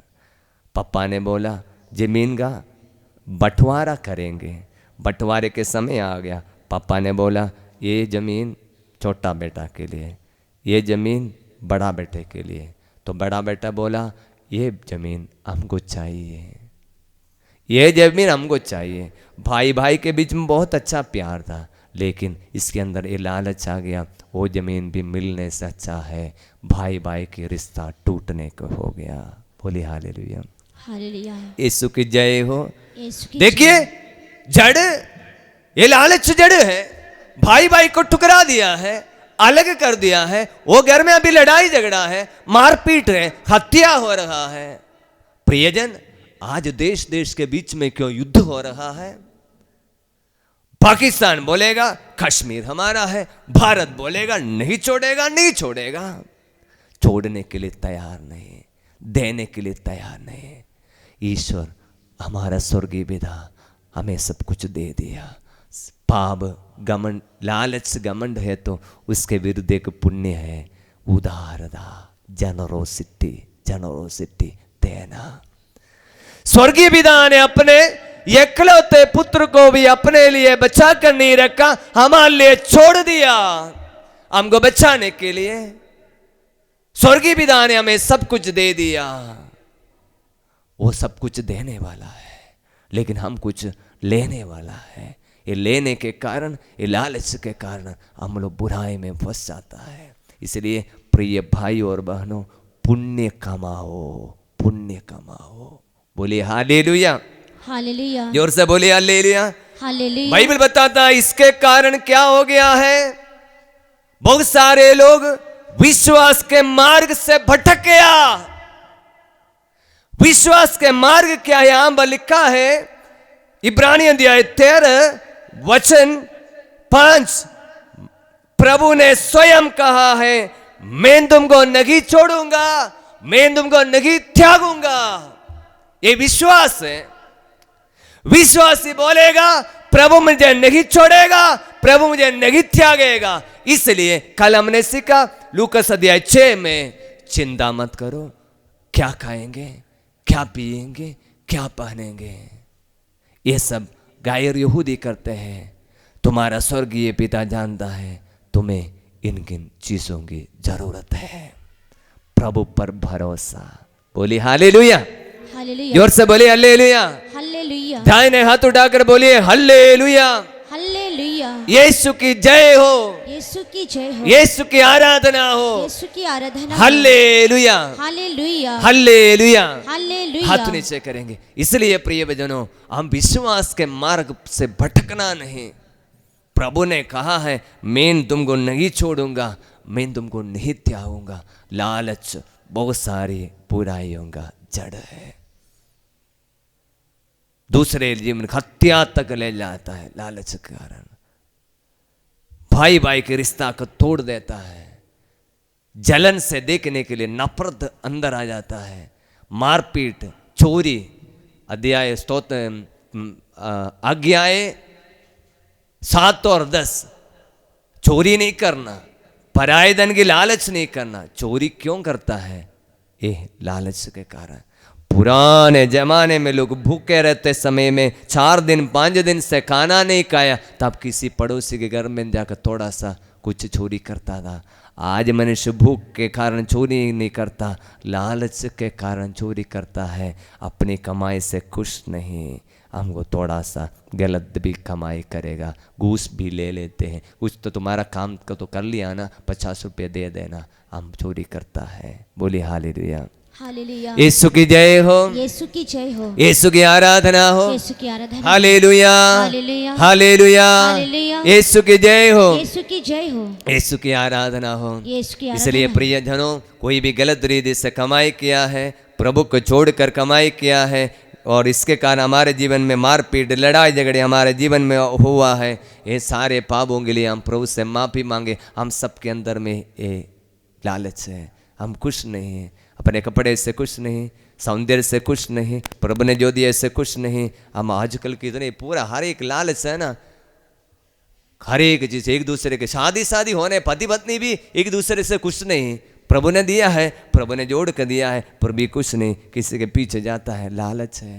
प्रभु से माफी मांगेंगे। बोलिए हालेलुया, हालेलुया, यीशु की जय हो। यीशु की जय हो। 2 पाप हमारी आत्मा में प्रवेश करके हमारी आत्मा को मरा हुआ अवस्था में पहुंचाता है। सबसे बड़ा पाप है घमंड और लालच। और 3 पाप के बारे में थोड़ा सा समय में बताने के लिए चाहता हूं, हाथ उठाकर मेरे पीछे दोहराएंगे। आलसीपन, आलसीपन, पेटूपन, पेटूपन, वासना। वासना, आलसीपन, आलसीपन, पेटूपन, पेटूपन, वासना। वासना। बोलिए हालेलुया, हालेलुया, खड़े हो जाएंगे। यीशु की जय हो, यीशु की जय, यीशु की आराधना हो, यीशु की आराधना, यीशु की स्तुति हो। यीशु की स्तुति हो। ईश्वर ने बोला आपका शरीर, मन, आत्मा ईसा मसीह के दिन निर्दोष पाए जाए। हर एक मनुष्य के अंदर में आत्मा को मरा हुआ अवस्था में ले जाने वाले पाप एक घमंड और लालच, 2 पाप सबके अंदर में है। मनुष्य कुछ नहीं रहता है, अपने आप को बड़ा समझता है, इसी पे आत्मा को ही अधमरावस्था कर देता है। मर गया, जिंदा तो है लेकिन प्रभु को धन्यवाद दे नहीं सकता है, प्रभु को मौत तो दे नहीं सकता है। अपने प्रभु ने जो दिया है उसे खुश है, मैं हैप्पी हूँ प्रभु, थैंक यू बोलकर एक अवस्था, गरीबी अवस्था, जो कमी है उसके साथ में प्रभु आनंद मनाना। प्रभु ईश्वर होते हुए भी एक गरीब बनकर हमारे बीच में निवास किया, ये इसकी निर्मलता है, इनका सिंपलिसिटी है। बोले हालेलुया, हालेलुया। इसी प्रकार हमारी आत्मा को जैसे शैतान आत्मा की पवित्रता को छीन लेना चाहता, उसी प्रकार शरीर को भी शैतान अपवित्र करना चाहता है। शरीर को कैसे शैतान शरीर को अपवित्र करना चाहता है? प्रभु चाहता है आपका शरीर, मन, आत्मा निर्दोष पाए जाए, लेकिन शैतान चाहता है हमारे शरीर कितना अशुद्ध रहेगा उतना शैतान हमारे शरीर में अपना अधिकार जमा करेगा। किस प्रकार? 3 तरीके से। शरीर 3 चीज चाहता है। बोलिए खाना, बोलिए खाना, खाना, सोना, सोना, वासना। वासना। खाना, खाना, सोना, सोना, वासना। वासना। मैं बहुत ही आसानी से समझाने के लिए इसे बता रहा हूं। 3 चीज के बारे में अभी मैं बोल रहा हूं, आलसीपन, पेटूपन, वासना। आलसीपन मतलब क्या है? सोना, आराम। शरीर हमेशा चाहता है आराम, इसलिए कोई बैठ कर आराम से आराम कर रहा था, इसलिए मैं आपको खड़ा करने के लिए बोला। बोलिए हालेलुया, हालेलुया, जोर से बोलिए हालेलुया। हालेलुया। हम कितने भी जीवन में शरीर में आराम करने वाला चाहता है, इसलिए लोग चाहते बढ़िया खाना खाकर थोड़ा मजा आएगा। इसलिए वो आदमी ने बोला है ना, अभी तो कुछ तो काम नहीं करना है, बहुत इकट्ठा कर खाओ पियो मौज उड़ाओ, आराम करेंगे। शैतान है 2021 में, इस सदी में, 21वीं सदी में हमारे शरीर को आलसीपन बनाने के लिए शैतान हमारे पास बहुत सारे चीजों को दे दिया है। उनमें से सबसे बड़ा एक चीज है मोबाइल। पुराने जमाने में मेहनती लोग था, सुबह उठकर अपने खेती में जंगल में जाते थे काम की तलाश में। काम करेगा तब खाने के लिए मिलेगा।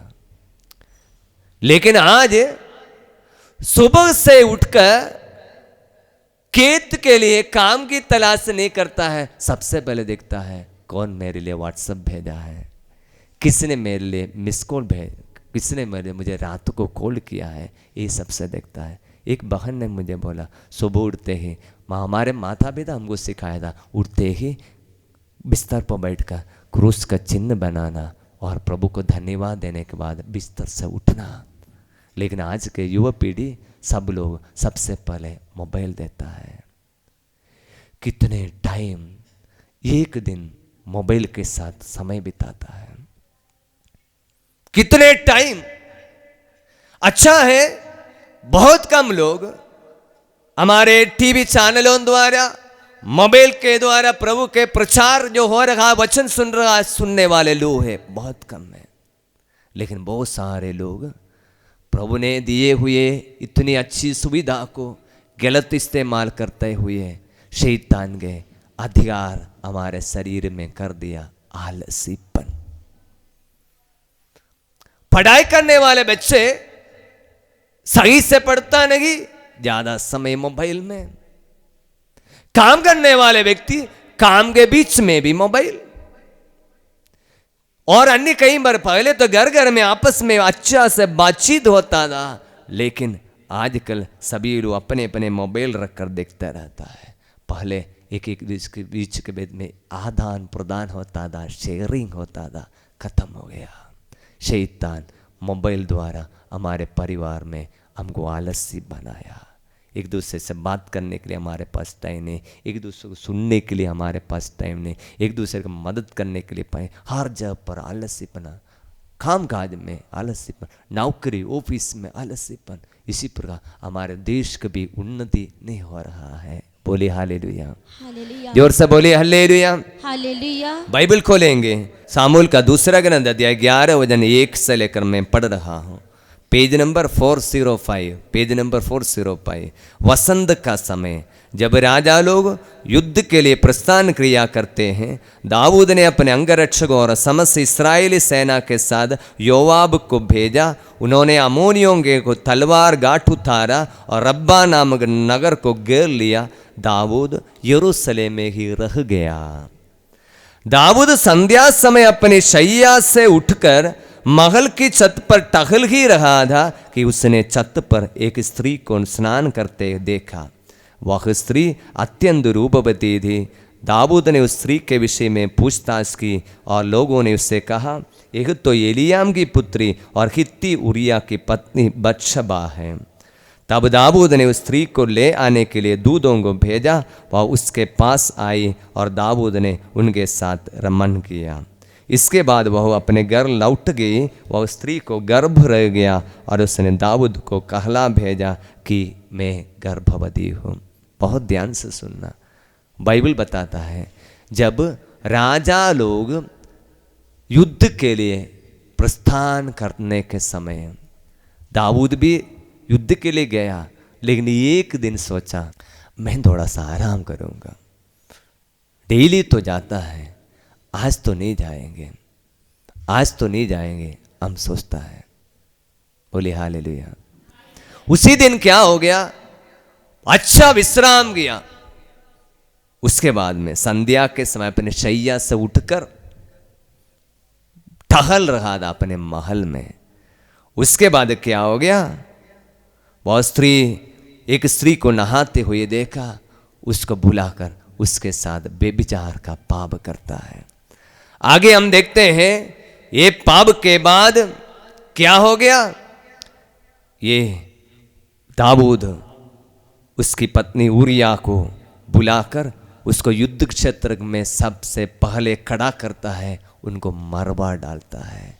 कहाँ से शुरू हो गया, आलसीपन से शुरू हो गया, वासना के पाप में आ गया, लास्ट में हत्या तक पहुंच जाता है।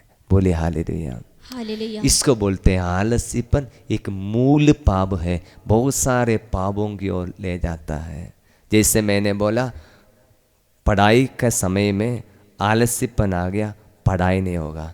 प्रार्थना करने के मन में इच्छा नहीं, हम आलस्यपन आ गया, प्रार्थना नहीं करेगा। प्रार्थना नहीं करेगा तो शैतान को मालूम है इतना काफ़ी है हम लोग अपने अधिकार में कर लेने के लिए। बोलिए हालेलुया, हालेलुया, यीशु की जय हो, यीशु की जय हो, यीशु की आराधना हो, यीशु की आराधना, hallelujah, hallelujah, hallelujah, hallelujah, Yeshu की जय हो, यीशु की जय हो, यीशु की आराधना हो। यीशु की आराधना दाहिने हो। हाथ उठाकर बोलेंगे hallelujah, hallelujah, hallelujah, hallelujah, Yeshu की जय हो, यीशु की जय हो, यीशु की आराधना हो, यीशु की आराधना हो। Hallelujah, hallelujah, hallelujah, hallelujah, Yeshu की जय हो, यीशु की जय हो, यीशु की आराधना हो। यीशु की आराधना हो। हाथ नीचे करेंगे।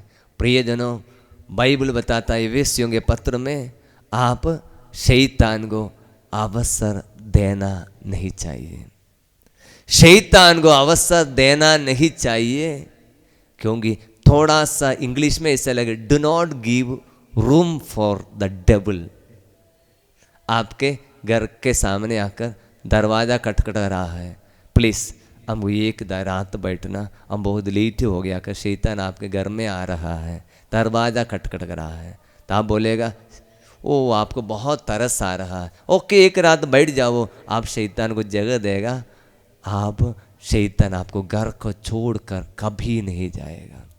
इसी प्रकार है आलसीपन के अंदर में शैतान आपके लिए आप जगह दे दिया। शैतान के लिए आलसीपन में शैतान के लिए जगह दे दिया, मतलब बाकी सारे पाप एक साथ आएगा, बाकी सारे पाप आएगा। इसलिए मैंने बोला कितने शैतान इस दुनिया में 21वीं सदी में कितना मनुष्य को आलसी बनाने के लिए कोशिश करता है। शैतान को मालूम है इतना काफ़ी है एक मनुष्य को नष्ट करने के लिए। बोलिए हालेलुया, यीशु की जय हो, यीशु की आराधना हो। इसलिए आलस्यपन द्वारा हमारे जीवन में बहुत सारे पाप आया, पढ़ाई में कमजोरी, प्रार्थना नहीं करता, इसी प्रकार के जो सारे पाप है हम प्रभु से माफ़ी मांगेंगे। तीसरा, सबसे पहले मैंने बोला आलस्यपन, दूसरा वासना, वासना का पाप। बाइबल खोलेंगे, कुरिन्थियों का पहला पत्र अध्याय 6 वचन 19 से लेकर पेज नंबर 258। आप लोग थोड़ी देर इसलिए खड़े रहे हैं क्योंकि हम शरीर में हमको बहुत त्याग उठाना पड़ेगा, प्रायश्चित करना पड़ेगा। सबसे ज़्यादा शायद शरीर में हम लोग पाप किया है, तो यदि शरीर में पाप किया है तो शरीर द्वारा उसके लिए प्रायश्चित करना उचित है। इसलिए दोपहर के समय में आपके लिए एक टाइम का भोजन छोड़ने के लिए बताया था, उपवास के बाद बताया। हम पाप स्वीकार कर रहा है, हमारे शरीर में भी थोड़ा सा प्रायश्चित करेंगे। पाप शरीर में किया है, पेटूपन के द्वारा सब पाप किया है, इसलिए हम इसके लिए प्रायश्चित करेंगे। इसलिए अभी शरीर में दूसरा पाप है वासना का पाप। बाइबल हमारे शरीर के बारे में क्या बताता है? बाइबल बोलता है आपका शरीर ईश्वर का पवित्र आत्मा का मंदिर है। कुरिन्थी पहला पत्र अध्याय 6 वचन 19। क्या आप लोग यह नहीं जानते हैं आपका शरीर पवित्र आत्मा का मंदिर है, वह आप में निवास करता है, आपको ईश्वर से प्राप्त हुआ है। इधर देखिए, हमारे यहाँ पर अन्य धर्म के कोई आया है कि अन्य धर्म के लोग कोई एक दो लोग आया होगा। मुझे बहुत ये अन्य धर्म के लोग, विशेषकर हिंदू धर्म के भाई बहन एक बात करता है, मुझे बहुत अच्छा लगता है। कई बार भी गाड़ी में जाएगा तो गाड़ी में बैठते समय में भी कोई भी छोटा सा मंदिर के सामने से गुजरेगा, वो थोड़ा सा इसे दंडवत करेगा। अब लोग देखा है बहुत बड़ा बहुत भक्ति रखता है एक मंदिर के सामने गुजरते समय में, क्योंकि उनको मालूम है इस मंदिर में भगवान है, भगवान उपस्थित है, ईश्वर है बोलकर थोड़ा आदर करता है। लेकिन प्रभु यीशु ने उससे थोड़ा 10 कदम आगे बोला, आपका शरीर ईश्वर का मंदिर है, आपका शरीर ईश्वर का मंदिर है।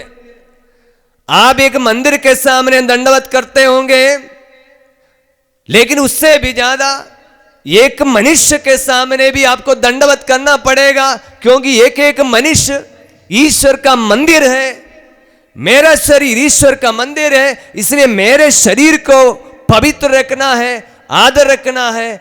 आपके प्रियजन, आपके पड़ोसी, आपके मित्र, आपके रिश्तेदार, आपके छोटे बच्चे, उनका शरीर को आदर करना, क्योंकि उनका शरीर ईश्वर का मंदिर है।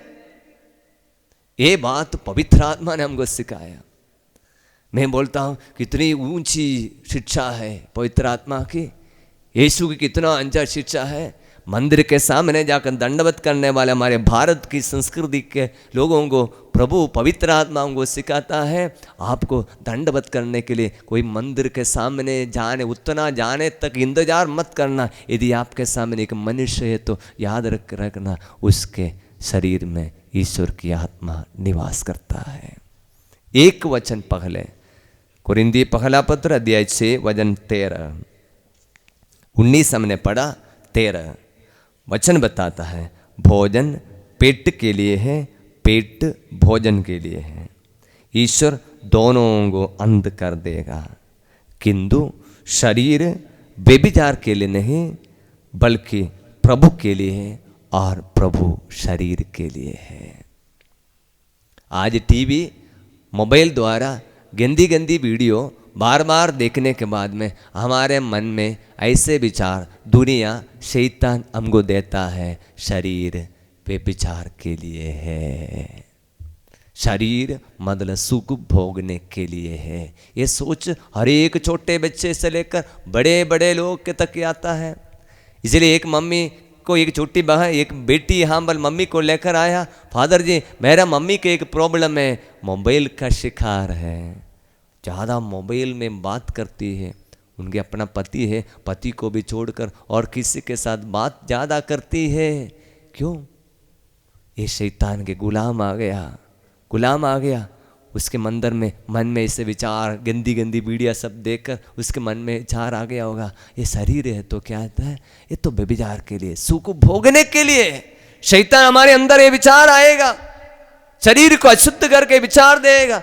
लेकिन हजारों वर्ष पहले पवित्र आत्मा ने बोला, जैसे मैंने बोला था, हमारे हर एक सवाल का जवाब बाइबल में लिखा है। वो हमारी बॉडी क्या है, शरीर क्या है। शैतान ने बोला शरीर तो व्यभिचार के लिए है, पवित्र आत्मा ने बोला आपका शरीर व्यभिचार के लिए नहीं लेकिन प्रभु के लिए है। आपका शरीर व्यभिचार के लिए नहीं लेकिन प्रभु के लिए है। उदाहरण के लिए इधर देखिए, एक एक पवित्र मिस्सा बलिदान के समय में रोटी एवं दाखरे से हम भरकर पुरोहित के आशीर्वाद द्वारा पवित्र आत्मा उतर कर ये रोटी और दाखरस को इसको शरीर और रक्त में बदल जाता है। बदल जाने के बाद यीशु स्वर्ग से यीशु हमारे बीच में उतरा है वेदी में। यीशु बोलता है देखो मैं यहाँ आया हूँ, मेरे लिए एक शरीर चाहिए निवास करने के लिए। इसलिए वही शरीर को लेकर पुरोहित आपके पास आकर बोलता है ख्रिस्त का शरीर। आप बोलते हैं आमीन बोलकर स्वीकार करता है। हजारों वर्ष पहले पवित्र आत्मा ने ये रख कर रखा था, शरीर व्यभिचार के लिए नहीं प्रभु के लिए है, प्रभु के लिए है। और प्रभु हमारा शरीर के लिए है, प्रभु हमारा शरीर के लिए। देखिए शैतान क्या चाहता है, हमारे शरीर को गंदी वीडियो द्वारा, गंदी बातचीत द्वारा, गंद स्पर्श द्वारा अशुद्ध करके शैतान के अधिकार में करना चाहता है। इसलिए प्रियजनों, शरीर में किए हुए सारे पापों के लिए प्रभु से माफ़ी मांगेंगे। तीसरा पाप है पेटूपन। हमको जो अच्छा लगता है, शरीर चाहता है खाना पीना, खाना सोना, वासना। शरीर चाहता है खाना, अच्छा अच्छा खाना खाए। 40 का समय है। पिछले दिन में एक रिट्रीट के लिए गया, एक घर गया, बहुत मुझे उसका भाई आंसू बहाते हुए मेरे सामने बोल रहा है फादर जी उसका भाई वो बड़ा भैया पूरा पीता है। हमारे लिए खाना पेटूपन मतलब ज़्यादा खाने की इच्छा नहीं, हमारे अंदर पीने की इच्छा है। पीना, ज़्यादा पीकर अपना शरीर बर्बाद करता। प्रभु चाहता है हम 90 साल जिए, लेकिन शैतान पी पी कर हमारे किडनी को डैमेज करके, शरीर को बीमार करके 60, 50 में मनुष्य मर जाता है, बीमार पड़ा रहता है, शैतान चोर है, चुराने आता है। बोले हालेलुया, हालेलुया, हालेलुया। हालेलुया। ये घर में गया, ये भाई रिट्रीट के लिए नहीं आया। जब उनके भाई आंसू बहा रहा है प्रार्थना के बीच में, फादर जी मैंने बोला, उसकी पत्नी से बोला आप रिट्रीट के लिए आया? मैं भी नहीं आया। रात को घर में रोसरी करता है क्या? वो लड़का मुझे बोल रहा फादर जी मैं अकेला बैठ कर रोसरी करता, मेरा पापा भैया भी नहीं आ रहा, मेरी भाभी भी नहीं आ रहा। मैं उसको पूछा आप क्यों नहीं आती है? तो छोटा भाई बोल रहा है मेरा भैया पीने के बाद में डेली बोलता है जब तक उसको मीट मछली नहीं है खाना नहीं चाहिए, इसलिए रात के समय में जपमाला रोसरी करने के समय में मीट मछली पकाकर अपने पति को नशा पीने के लिए वो मम्मी काम करती है। पेटूपन आ जाता है जिसके अंदर में पीने की इच्छा है, खाने की इच्छा कहाँ से आता है? पीने के अंदर जिसकी इच्छा है वो खाने की इच्छा उसके अंदर खाएगा खाएगा और कोई चीज सोचता है पूरा कैसे क्या खाएगा क्या पिएगा, खाना पीना की सोच। कितने परिवार नष्ट हुआ है। एक बेटी को हमारे पास लेकर आया, पगली जैसे काम कर रही है, पगली जैसे मैट्रिक क्लास में पढ़ती है, मैट्रिक में पढ़ती है, शैतान से पीड़ा है बोलकर लेकर आया, प्रार्थना सब किया। उसके बाद में मैं कमरे में ऑफिस में लेकर आए, पूछा बेटी आपको कुछ दुख है? क्या है आपके अंदर में? कुछ दुख है, बोलिए। मेरा पापा नशा पीता है, मेरा पापा नशा पीने के बाद मैं घर में आता है, मैं मैट्रिक के लिए तैयारी करती हूँ लेकिन मेरे लिए पढ़ने के लिए वहां पर फुर्सत नहीं है, इतना चिल्लाता है, इसलिए पड़ोसी के घर में जाकर पढ़ने के लिए जाता है, वहीं पर भी अच्छी तरह से पढ़ नहीं पाता है। उसके मन में ये दुख कुट कुट कर भर कर आज पगली जैसे कर रही थी। इसी प्रकार कितने बेटी बेटी लोगों के जीवन से ये नशा उनकी शांति को उठाकर फेंक दिया है। इसलिए प्रियजनों, यदि हमारे नशापन द्वारा ईश्वर को दुख दिया है, पेटूपन द्वारा, आलस्यपन द्वारा हमारे शरीर को अशुद्ध किया है, आज पाप स्वीकार संस्कार के समय में हम प्रभु से माफी मांगेंगे। बोलिए हालेलुया, हालेलुया। यीशु की जय हो, यीशु की जय हो, यीशु की आराधना हो। यीशु की आराधना। दोनों हाथों को जोड़ेंगे, हम प्रभु से प्रार्थना करेंगे। प्रभु चाहता है हमारे शरीर, मन, आत्मा ईसा मसीह के दिन निर्दोष पाए जाए। ईश्वर हमको शुद्ध करना चाहता है। प्रभु ने कहा मैंने तुम्हें जो शब्द कहा है उसके कारण तुम शुद्ध हो गए हो। प्रभु हमको शुद्ध कर रहा है, वचनों से हमें पवित्र कर रहा है। इसलिए आज अच्छा पाप स्वीकार करने के लिए पश्चातापी दिल से प्रभु के सामने पाप स्वीकार करने के लिए हम तैयार करेंगे। पिता, पुत्र और पवित्र आत्मा के की महिमा हो, जैसे आदि में थी अब काल तक सदा रहेगी। Hallelujah, hallelujah. यीशु की जय हो, यीशु की जय हो, यीशु की आराधना हो, यीशु की आराधना हो। Hallelujah, hallelujah, hallelujah, hallelujah. Yeshu की जय हो, यीशु की जय हो, यीशु की स्तुति हो। यीशु की